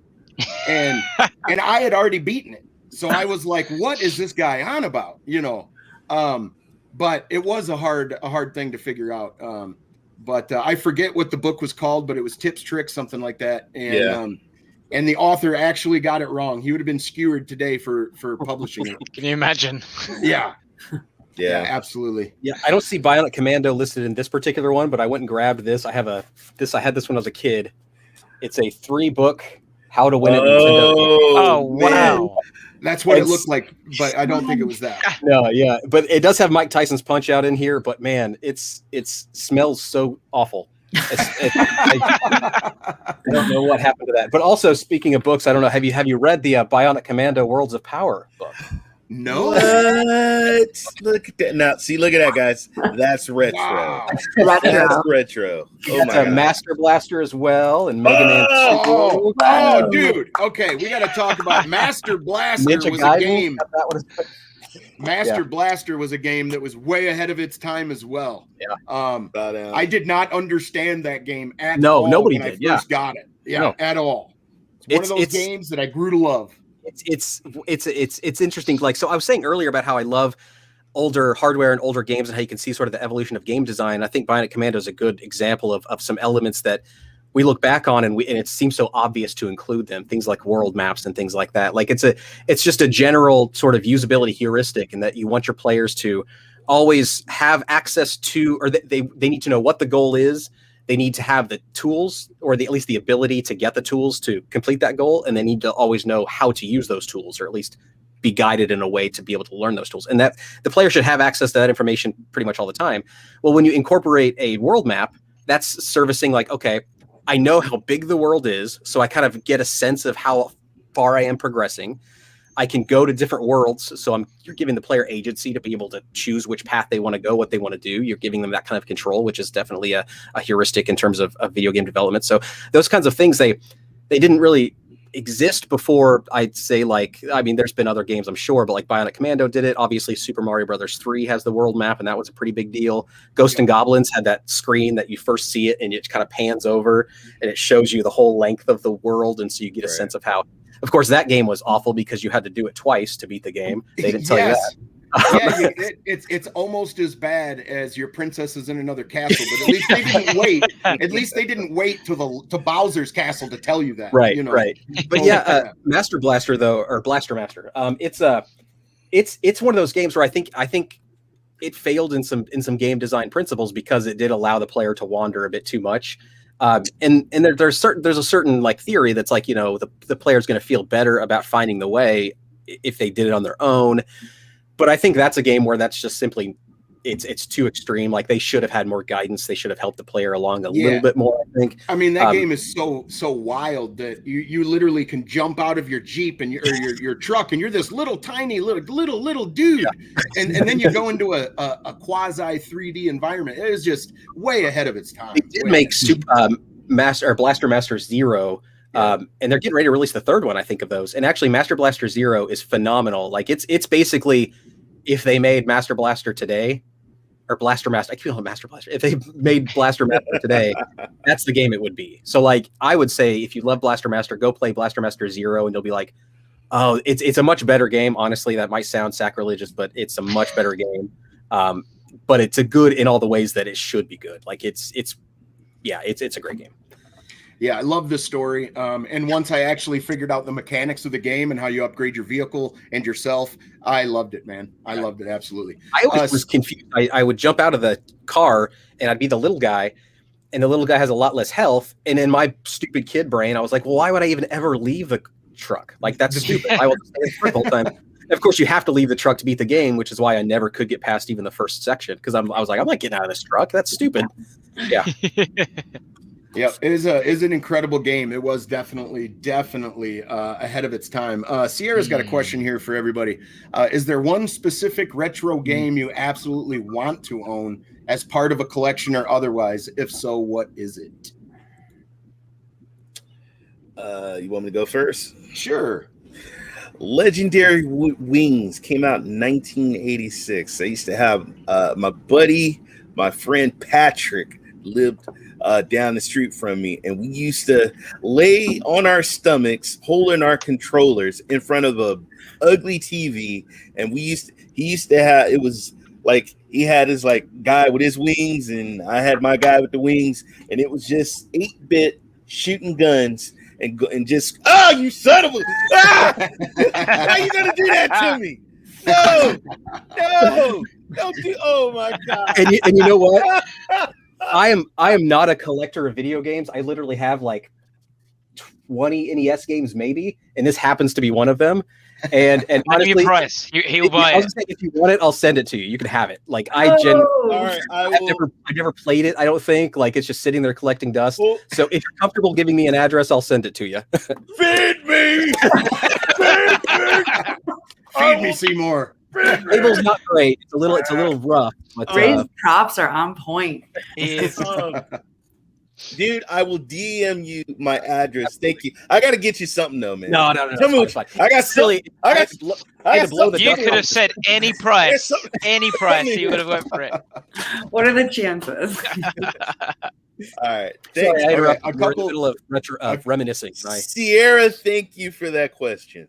A couple games that I would like to mention real quick. One of them is Rygar. That's another game that you can upgrade your character, meaning that the people that you fight or the enemies that appear on the screen, they are randomly always appearing. So when you start the game, if you just squat down and wait for him to keep coming to you, you just keep throwing your shield out until you're full health or you're fully beefed up, and then you go out and finish the game.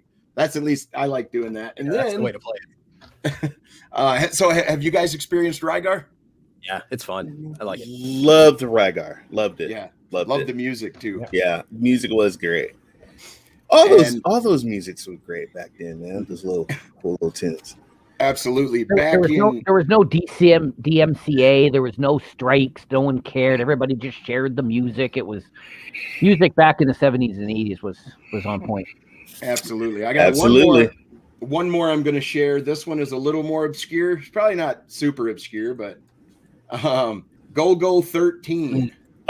Yes. Now, I've played this game. When I was in 4th or 5th grade, my teacher made us all do pen pals. So like they selected another class from like another part of the state, and we had to communicate with somebody we didn't even know. Well, we started to write pen pal letters in class, and we both really liked games. Well, we ended up doing a school camping trip or something, and we met in person. And then about, 4 months later, I went and hung out in Detroit at his house. Anyway, this was the one game that he had, or he had a lot of games, but this is the one game that we tried to complete when I stayed the weekend with him. And it is a very, very weird game. It's not your normal game. And there's actually a it's not a sex scene, but there's a passionate scene that I was surprised was on Nintendo. Yeah. So how I got my Nintendo games is I used to cut grass. I would go next door to people and say, "Can I cut your lawn? I'll do it for like $5 or $10." And the money I made, I would run to the store and I would buy my games. And so that's how I got Go-Go 13. I did 2 lawns and then ran to the store and got the game. The game was amazing. It was amazing. Yeah, we couldn't beat it. We got to the last section, and we kept. I don't think we knew what we were supposed to be doing, but it was a very fun game to play. My God, I remember that. Oh my God.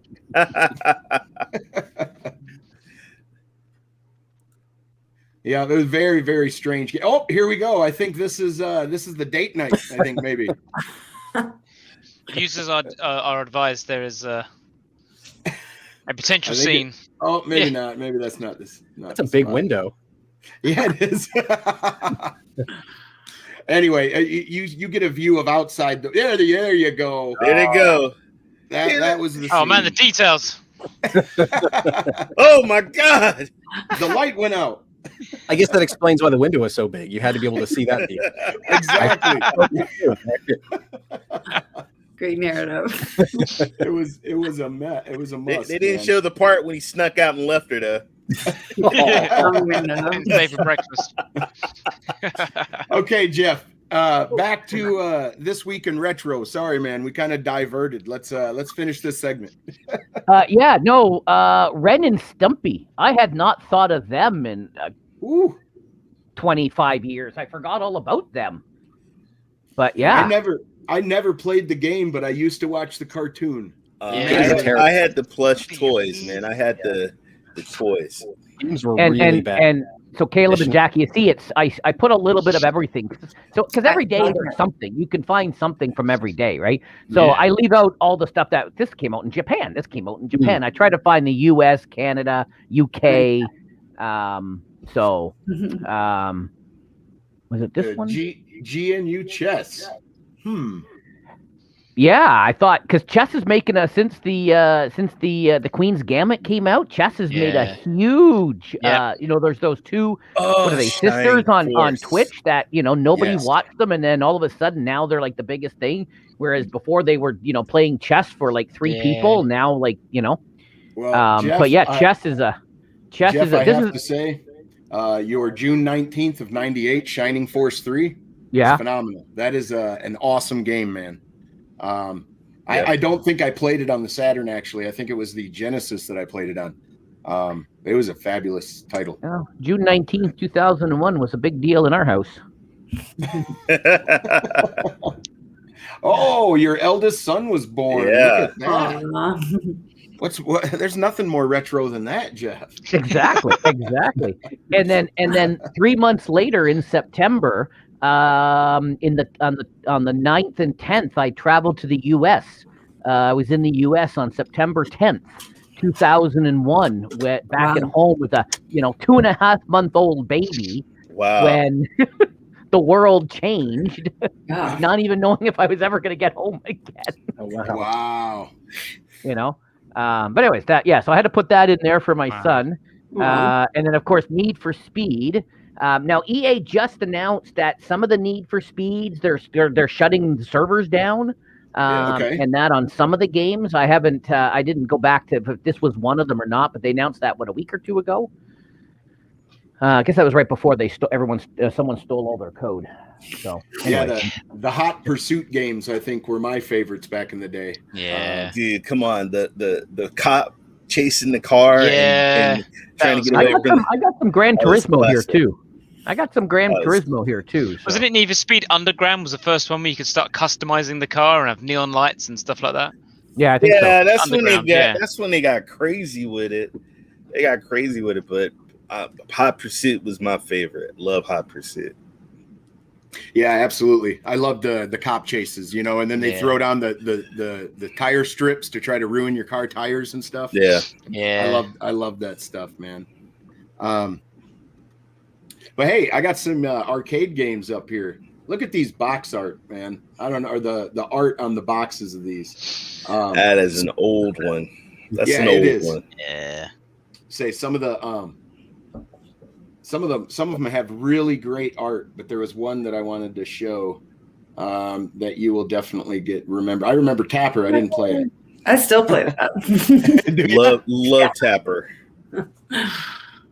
No, not Two Tigers. Two Bazooka. Tigers. Bazooka looks fun. I never played that one either. Oh my God, Super Opera. Got some Battle Zone, Exterminator. What am I? I think it's that. coming up here. I remember that one too. I remember that. Yeah. Yeah, the boxing. Yes, sir. I was horrible at that. And there's Smash. Played that on the NES. So colorful. And not Laser Ghost. I think it's the next one. Yeah, there it is. Teenage Mutant Ninja Turtles arcade. Come on, man. I think I know I played it. Standard. Well, who didn't play it? Yeah. No, yeah. That is one of those that is just an. I mean, what year classic. was it? Did this come out? Oh, let's see if it says here. These are the arcades, so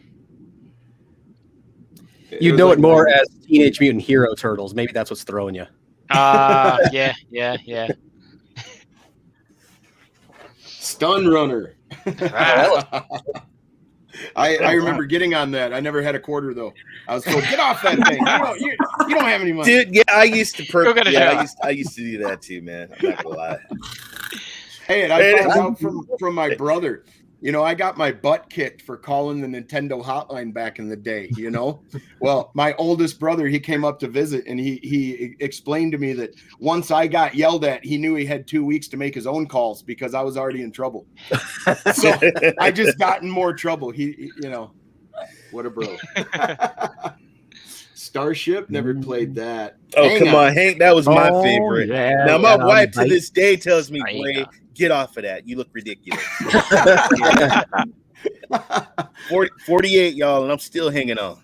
Oh, that is so funny. That's awesome. Thunderblade. You know, surprising enough, there's not a lot of these arcade games that you sat in. Boy. You know that, but I went to Dave and Buster's over a decade ago, and they had a really cool spaceship that would like swing you around and stuff. Oh, dude, pull up the classic Tron. Paperboy. Oh yeah, Tron. I put a lot of money in I think that. Tron would be a little higher.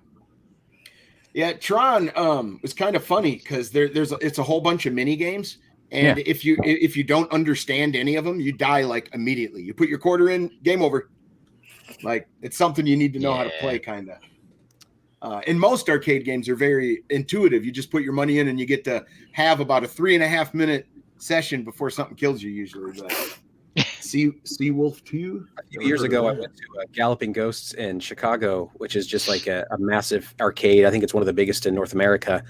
And they had speaking of like machines that you sit in, they had, apparently it was like a Japanese only, it was like an F-Zero arcade cabinet, and it was in like a roll cage. So the entire thing like would vibrate and move around, and you'd sort of like as you were racing through it. It was a lot of fun. It was really cool.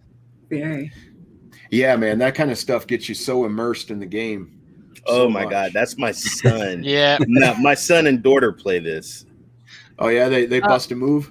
My son's actually pretty good. It says online on Gilded or Discord that Vet's always playing Just Dance. So it always says he's playing that. That's got to be the kid. That's not me. That's my daughter. That's my kid. that's what he says. But he always has this little boy on screen who does not look like he's a Just Dance You know kind what? of You got a kid. good point. You got a good point there, Right? Jeff. So I keep saying it's my daughter. I've never seen or heard of this daughter, but I always just see the little boy. So I don't remember Guitar. I don't think we ever had Guitar Freaks in Canada. Guitar Freaks? I have Never seen Guitar Freaks. No. I've never even heard of that before. Is this similar to like your Guitar Hero where you got the colors and the lights going down? You got to match it. Gotta be. I'm guessing so. Interesting. These days, you're hard pressed to find someone who's course, never right. heard of Guitar Hero. For that very reason, it's worth acknowledging this arcade predecessor on the list. I can't reach my guitar. I can't reach my guitar. Come on, Jeff. Had- Do a solo. No. Come on, Ray's been a pro at this. Everything's at arm length. He's got it all around him. I Yeah.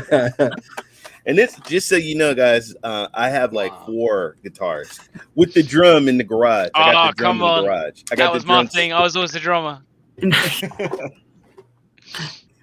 Oh yeah, I remember. Oh, I don't. awesome Oh, jam. mate. Not this one, but I remember these. And then they'd also have the one with the punching bag. Mhm. yeah. Test Yeah. your strength stuff. Yeah, those Oh, were pretty wow. fun.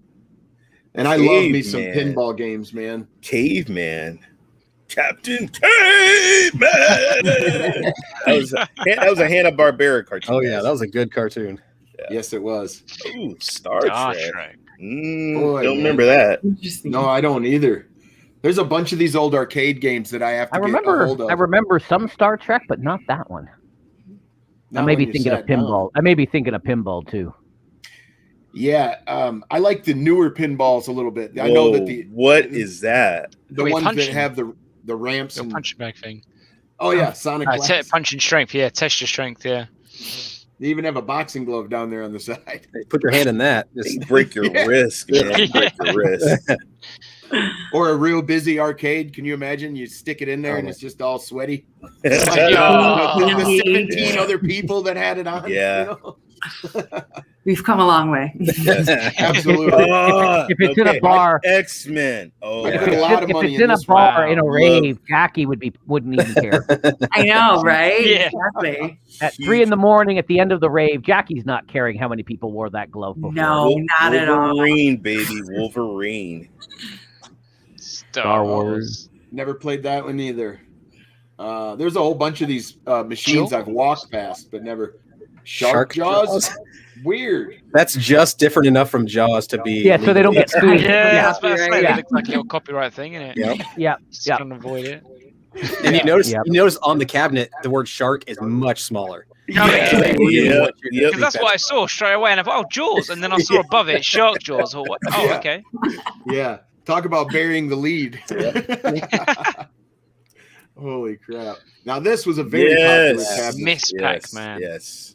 Very, very, Okay, very yeah. popular. If I had to buy a cabinet, it would be that one. I mean, everybody can get along with Miss Pac-Man. Yeah, Yep, of course. I agree. I I agree. played Time Now- Traveler. You did? I did Yes. too. Yeah, that was one of it was one of the most enjoyable experiences I've had playing an arcade, man. But it was like $1 to play. $1 Yeah, and at a it's the time. hologram one, right? Like it's one Yes. of those, like Yeah. Don't With the remember this cowboy. one. Yeah, and I remember, like, so I grew up in a small town, and the nearest like big town was like 45 minutes away, and we'd go there once every couple of weeks to like get groceries and stuff. And they had this machine, and I always wanted to go there, and so I got to play this machine like one time every 2 weeks for like a year until they got rid of it or whatever. And it was a really hard game. It was like, it reminded me a lot of like Dragon's Lair, where it's like it's really good looking, it's great, but it's all like fully like video captured or whatever. So Yeah. there's not a whole lot of player agency. It's really just you kind of move back and forth a little bit, and it's very Yeah. sluggish. And so it was cool and like novel, but there's a reason why, you know, it's not looked upon fondly as a great game, I think. Correct. How Yeah, to it was, get it number was 10. Yeah. it was very much like Dragon the Dragon game. Like you'd literally like hit left in the button to shoot, and like your guy would turn and then shoot, and if you didn't do it in that order or in the proper timing, you died. Yeah. Like, But it's it was all very in the similar. in the background. There was essentially no background. It was just a black void, because the hype of the game was you played as like a 3D hologram model, and it really did look like I mean, it was a hologram. It was right there. It looked better than Star Wars, like the chess. It Yeah. looked better than that. It was very impressive looking, but yeah, not a good game. Yeah, I actually dove into the mechanics of how they built it, and Yeah. it's built horribly cheap. Like it's not real hologram at all. Like at all. It's fake. It's probably just a trickery, I guess. projector in a mirror or something. Is probably Yeah, all it it's- really is. Yeah. That's pretty much what it is. Yeah, it was a lot of trickery. I remember Wow, playing that too. Afterburner. Mhm. Never moved though. Ooh, I like the You next one, should. Sinistar. Never What was seen the voice? It was prepare. Wait, what was it? He had a very, very voice. And it was a actual rendered like human vocal voice, and that was really rare. So that was For like that its time? biggest thing. Like, yeah. So like, in arcades, they would have the attract screens that would just kind of sort of flash to get you to put your money in there. And they would always compete to see who could have the coolest attract screen or the attract mode, but then also what kind of noises would attract people. And so this was like, you'd hear in the middle of the arcade, a human voice that was like, prepare to die. And you'd be like, what is that? Because it was the only human voice like in the entire arcade. Like it was like a James Earl Jones. it was like it was very like, when they tried to render speech on Super Nintendo and it was like very muffled, it was like, welcome to the stream. It's basically that, but louder. Gotcha. But and it was just one phrase. God, I need to look that up because it's a very memorable phrase. Obviously not right now, it's not, but Well, here's another good question from Sierra Rose. What is the only arcade game you played, but no matter how hard or how much money you put in there, you tried, you never could beat it? all of them. Yeah, pretty much. Yeah.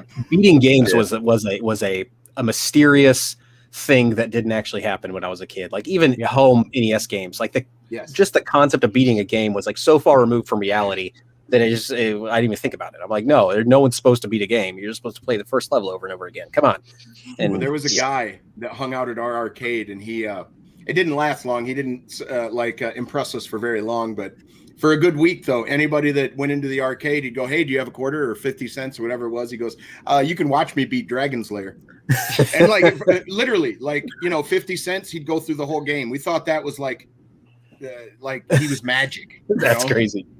Yeah. That's watching a live streamer of that time, isn't it? Everyone goes to crowd and watch that person play the game and complete it. Yes. Yeah, it was very the atmosphere of an arcade is really hard to explain to people because there's not a lot of stuff like that in existence today, at least the way it used to be. You used to have a roller skating rink and half of it was an arcade. Really hard to find stuff like that nowadays. Of course, you got a small arcade in most malls and stuff like that, but I don't know. We used to hang out at the local hotel lobby. Like we never had a room there, but the hotel in our town had like a little game room. So we used to sneak in there and play games. Nice. My first video game I played Pong. Believe it or not, there's I have some old commercials I was going to play. We were going to watch and discuss. One of them is a Pong commercial, but the audio is so bad. It's this old guy talking about his wife, Doris or Doreen. And ever since she went to the arcade and played Pong, she ain't been home. And he says, but since Atari made one for home, he goes, come on home, Doreen. It's amazing. So that just tells me there's issues in that marriage that they need to fix if she's leaving him to go to Atari to play arcade. Right. Well, now there's a home version of Pong. It's fixed. Right. Yeah. Marriage is marriage solved. Baby Pac-Man. Fire truck. Never heard of that one either. Yeah, I remember that one. Tank. Oh, that looks cool. Oh, you must have looked down. The screen's sunk in. It looks like. That was 1976. That's 8 players. That's pretty cool. What the hell is that? That looks futuristic. What is that? I don't want to make it that. I don't know if that's a where you get food out of it, or maybe it's a microwave. It's like looks like the green reminds me of Gumby. Yeah, a little bit. Oh. Man-eater. What is going on there? Wow. That is a weird shape for a game cabinet. That's now I got the That's supposed to be a Hall & Oates. shark, isn't it? Yeah. You just saw the shark? Yeah. Wow. Now I've got the Hall & Oates song in my head. Wow, I've never seen Disco that. of Tron. Oh, disco. Oh, no. Oh, the disc. Disc of Tron. Oh, I thought you said disc. Okay, no. I thought you getting Disco. Tron Disco. Discs of Tron. Yeah. It's the Hello. Yeah, man, I've never seen that Tron game. The other ones, though, the only one I ever played, the one with the trackball, and it had like the 5 or 6 different games or whatever. That is awesome, man. That is I disagree with some of their top 10. Yeah, I would definitely have different ones in there, but yeah, it's such an awesome way to look at the art though and stuff. Yeah. Like they literally put matter of fact, let me read that real quick and then we'll watch an old commercial. But this is what is it? imockery.com is what we're looking at right now. And I gotta go all the way back. Hold on. Yeah, dude, you're gonna be clicking and clicking, bro. Oh, no, I got to go back one more, or go forward one. There we go. All right. Doot, doot, doot. Almost there. Come on. There we go. He says, seeing classic arcade game machines lined up next to each other is an easy way to have a wave of nostalgia smack you in the face harder than a hurled barrel compliments of Donkey Kong himself. It brings you back to a time when games were simple, fun, and fairly cheap to play for the most part. Yeah, they're very expensive now. Whether it was laughing at how all the enemies' bullets traveled 75% slower than your own, or enjoying the cheesy digital voices, like Caleb was just describing. There's no denying the classic games had something special. But yeah, if you want to check some of this out, he's got a wonderful site here. I enjoy looking at all this old stuff. But all right, we're gonna bring up some old commercials here real quick, and you may want to turn the volume down a little bit. And the black and white one, which is the second commercial, is for Pong, and he's talking about his wife Doreen. I just think it's so funny, even though it's crap quality. I think it's funny. All right, here we go.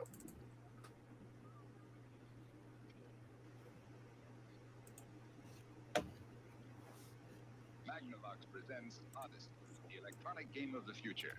Odyssey easily attaches to any brand TV, black and white or color. This explains the Odyssey again, but much quicker. Look at that. Oh, he's having fun. I had a black and white TV, several black and white televisions. Bro, I think I had that TV right there. My dad. Yeah. It's just so funny how far we've came. And some of these commercials, you will recognize the type of attitude and what they're trying to do in them today with our commercials.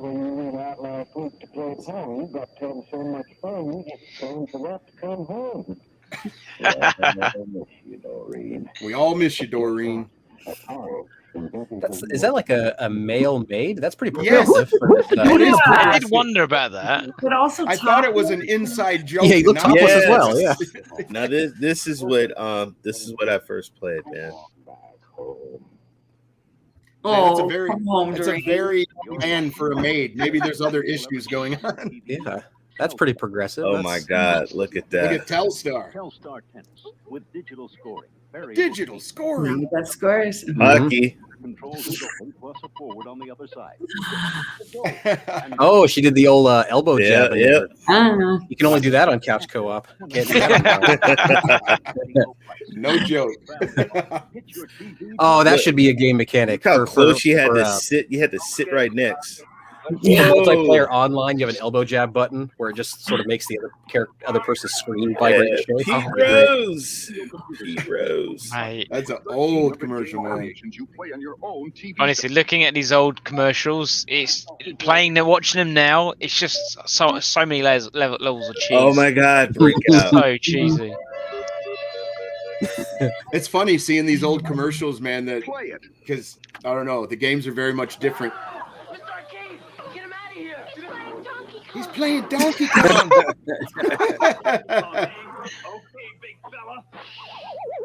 Oh, that guy's cool. That is 80s. Look at how bad Donkey Kong looked, too. They only show it for a second. That was state of the art back then, SPG. You don't understand. Yeah, it was. I know bringing it home, it was state of the art technology, but he just said it's just like the arcade. They had Pac-Man. They had Pac-Man and Frogger, too. Those, Yep, and that's Atari. Oh my God, I remember this commercial. It's like Grandmaster Flash. Notice the haircut on the kids? Look at the haircut on the kids. Right here, baby. Right there, baby. Broken glass. It's like, Jackie, do you remember the old 80s froze that the teenage kids had? You and the mullets. I was a big mullet fan in those days. I'm bringing it back. Come back. Pandemic hair. I'm bringing the mullet back, baby. Winning. I love it. Starting a trend, bringing it back. Sorry, Blake. I'm all good. I'm all about that beard. Nice. So this is very it's just so funny that commercials are very different, but yet very much the same. You know? Yeah. Go on. Oh boy. Classic. I'm sorry. I just see cheese in all of these commercials. Yes. Sorry makes the world's most Absolutely. I bet a lot of it Look has at to do these with kids. it's the resolution of TVs back then. Like they had to exaggerate. Yeah, of Dude, course. these games were wow. I really Yeah, like how they're showing people playing in them. Now it's just like a lot of trailers. Like a lot of the advertisement is just a long trailer, which is great for gameplay. But I like Grandma and Grandpa getting down here. Yeah. Right. Oh, at this time too, Can't they do were. The that now mailman with there as social well. Did I distancing. see? What's that? I think I just saw the mailman there as well. Yeah, he sneaks in every once in a while. Now here Oh is my God. Oh, I remember. Vector So, technology. so my cousin, I was so jealous he had this. So Vector. jealous. Is that another? Yeah, the Vec. Is that the Vector? Played this all night. Yeah. Played this all night. Oh Yeah, that- my God. Oh man. I played a Vectrex at the at that National Video Game Museum, and it was the first time I had played it, and it was surprisingly amazing. I mean, because the lines were so super clear and straight, and it's like there's no pixelation at all, and so it's and your really kind people of amazing. Like it's pretty smooth. Yeah, looked amazing. I have the same haircut as that kid. Hey, I was going to say there goes Jeff.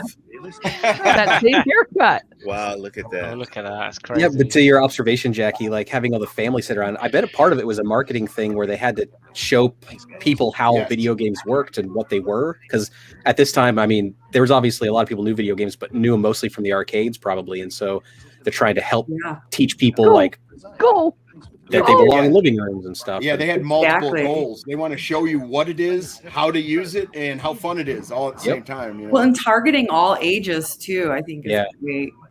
Oh, see, back then we never let the kids win. Let's see which one's next. Yeah, my kids beat those me stores to don't fine. even exist no more. We also introduced the next generation. Sorry, what was that, Caleb? Oh, I just said my kids beat me just fine. They don't need my pity. Wow. They don't need the pity win? Yeah, they don't need it. They're just fine on their own. Now this commercial shows Joust. Yeah. And Skyfox will be released to take advantage of the 7800's great 7800 state of the line. State of the art. Look at that. Wow. Oh, I did that in real life, guys. 8-bit at its best. Wow. Remember, Bill Gates said, "Who needs more than 64K?" 7800 is one of the best home entertainment. Joust. That's why we're telling Yeah, we get a lot of that with Killer Queen Black. The Joust similarities. Oh yeah. Yeah, I think. Oh, all right, one more. Yeah? You look like a real jerk. Well, I am a corporate executive. You could tell by the bow tie. Yuppies. Those are yuppies. Well, Muffy, Puppy, Biff Jr. and I are going Keep your eye on the road, dude. Your whole family's in there. Right. Half They're all wearing matching, aren't they? I love this. Wow. That's awesome. Yes, but in real life, there would have been a kid in the back part. Oh of my the God. Oh, so Sitting up on violent. the shelf in the back. Yeah, in that back part of the hatchback. That's where because I was always the little one, so that's always where I had to be, and I had to face the back and wave at all the people behind us. Hey, good. So that's the way we did it back in the 70s. That's why you're so personable, you know. All the practice. My dad had that car too, man. And I rode in the back. Yeah. Wow. I don't think we wore helmets in the 70s either. Not many, I'm sure. Not many. Well, hers isn't even buckled, so. Yeah, it's not gonna Ooh, look at Yeah. that. Pole position, man. That wouldn't go over today with all the helicopter parents, right, Jackie? Right. Exactly. I even wear a helmet. Yes. I love me some pole position. I like Yep. pretending that I have something in my head worth saving, so I wear a helmet too. I know. I'm going to talk. I have a scab on my chin. I fell off my bike a couple weeks ago. So. We need a full motorcycle helmet then, I guess. I do. Full face shield. You need one of those bubble outfits. You know? Oh, yes. That. Oh, Wow. man. Well, guys, I think we're at the 2-hour mark, so we're gonna go around and we're gonna let everybody say what they're up to, and where they can find them and all that, and we're gonna sign out. So, we'll start with Jackie. Go right ahead. Tell us what you're up to, where people can find you if they want to follow you or anything like cool. that. Well, you can find me. I also love comedy. So my Twitter handle was derived when I was producing and hosting a show called The Hobo Spaceship. So my handle is Hot Turd Cool City. I was so wondering about that. I was like, I'm going to tweet out to Hot Turd. Sorry, I should probably change it, but I don't. No, don't leave it. Hey, When I was living in Chicago, That sounds like we had something this Jeff awesome- just did not too long ago. Okay, Yeah. Jackie, you're dealing with a person. My original Stadia name was Stink Pickle. Okay, I like that. Yeah. But You can follow me at Hot Turd Cool City, and then Liquidbit Games is our Twitter handle, and keep an eye out for Killer Queen Black's next release coming within the 30-day mark, hopefully, or before. We got a new map, new character, and I'm always up to something. Maybe Caleb and I will, do a little something on psychology and gaming one of these days. So that'd be cool. I'd love that. Awesome. yeah, thanks for having me, guys. Oh no, thanks for coming. Thanks for Thank you. coming. Okay, Caleb, how about you? You can find me at all the internet places at this place right here, Caleb J. Ross, everywhere on YouTube, Twitter. Those are two places I hang out the most, YouTube and Twitter. I haven't made a video in probably over a month, which feels really weird because I've been just dedicating a lot of time to player research and writing up playtest reports and things like that. So that's kind of what I've been doing a lot of lately. But I will get back to the video making soon. I hope that I have quite a list of things that I want to make videos about. So. Fantastic. I'll be looking forward to that for sure, man. Blake, what have you been up to and where can people find you, sir? Well, what I've been up to at the moment, not a lot on the world of YouTube. At the moment, as most of the guys know, I'm in the process of moving house, and my wife is now pregnant, so we're kind of preparing ourselves. Thank you. Preparing ourselves for parenthood, and I had a tweet the other day say "R.I.P. Blake's gaming time." God willing, hopefully there will still be that carve. I see you guys, and I have hope. So I'm hoping once we've kind of settled into the new home and stuff like that, I'm going to be coming back in. What's that, Jeff? All our kids are older now, so. Oh! So you're past the university stage now. Like they've gone to uni. Now you're playing. Okay, that sucks. Or at least Okay, high school. I started playing with my kids when they were pretty young, 3 or 4. So it probably is a shorter time than you think. Plus, when they're first born, they're sleeping a lot. So yeah, you'll blink, so are you. and then they'll be getting their own drink. That's of true. water. That's true. So am I. Like what? Yeah, If you're sleeping, you're sleeping. It's true. I've also been told to make the most of lay-ins this side of the birth, so I'm making the most of some sleep as well. So, but yeah, hopefully once I've moved I thought house. you meant something totally different. Go ahead, keep going. No, yeah, no, I'll keep steaming on there. No, right. So yeah, you'll find me on Blake Stader on YouTube and on Twitter as the same name down here. But when I'm back into it, I will be relaunching the Lads stream every Saturday with me and a group of my UK friends. We literally just have a laugh, have a blast. Whether we'll get through a mission, probably not. But our stress will be for your entertainment. And also, I'll be bringing back my Red Dead Redemption 2 campaign soon. So I'm hoping to bring back my live streams, and I've got loads. It's very similar to Caleb. I've got loads of Stadia content that I've just got swimming in my mind. I want to make this, I want to make that. So I'm hoping to get that stuff out there. But at the moment, it's going to be a little bit radio silence, but it'll be coming back. Are you going to do one of those big gender reveal, big, huge, obnoxious things? Burn down half of England like they did in California? Are you gonna be surprised? No, we're going to find out. I'm very practical in a sense of both like just getting life ready, but more of a mental level. I'm like in my head, I go down one avenue and I'm like, oh, I'm gonna have a daughter. So I start thinking, what is it to be a father to a daughter? And then I think about having a boy. It's naturally, I won't mind both, but naturally for me, I feel comfortable. It's very obvious. I feel comfortable with a boy because purely I know how that works. If I know I'm having a daughter, it starts to prepare me for. I've been told, and forgive me for saying, I hear this from mothers more than anything, but I hear daughters are a little bit more complicated, emotionally speaking, sometimes, especially when they get into their teens. So I've been told to prepare yourself now before they're in their teens. And Well, he's going my to be dad busy used to say- registering the Twitter name, the Instagram, the YouTube channel for the kid.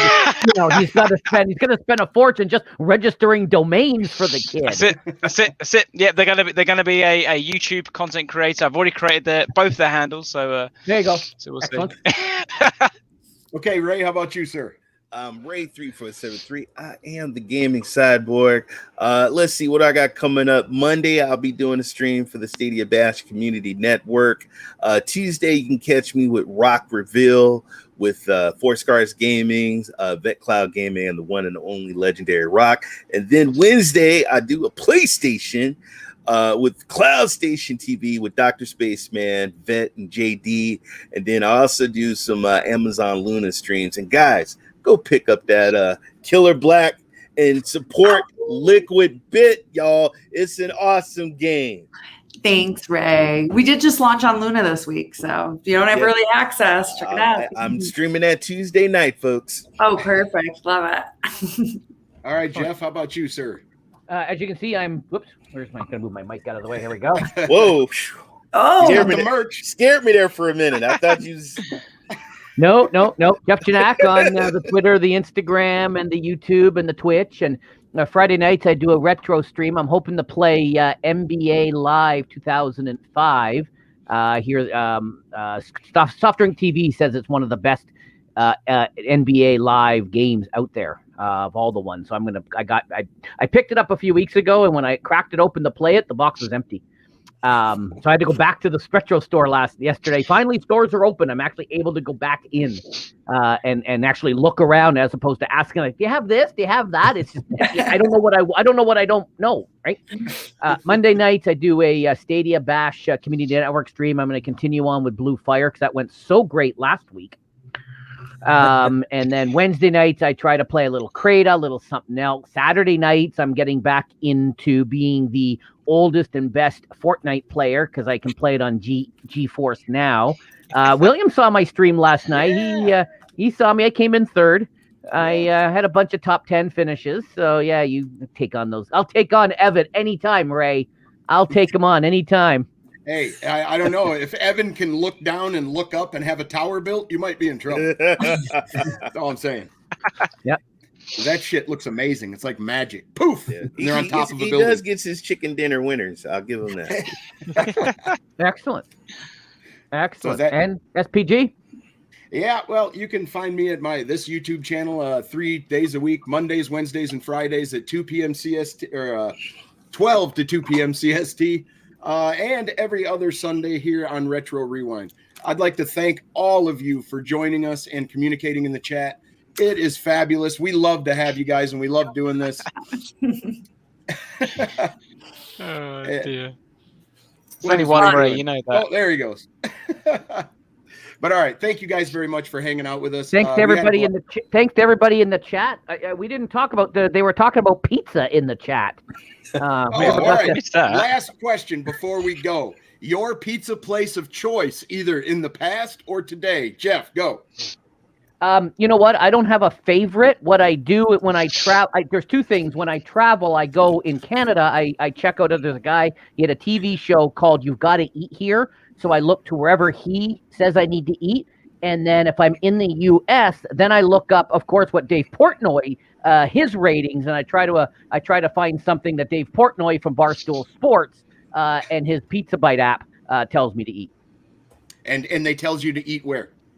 Wherever I happen to be, I will look up the app and I will find out wherever the hell you wherever I happen to be.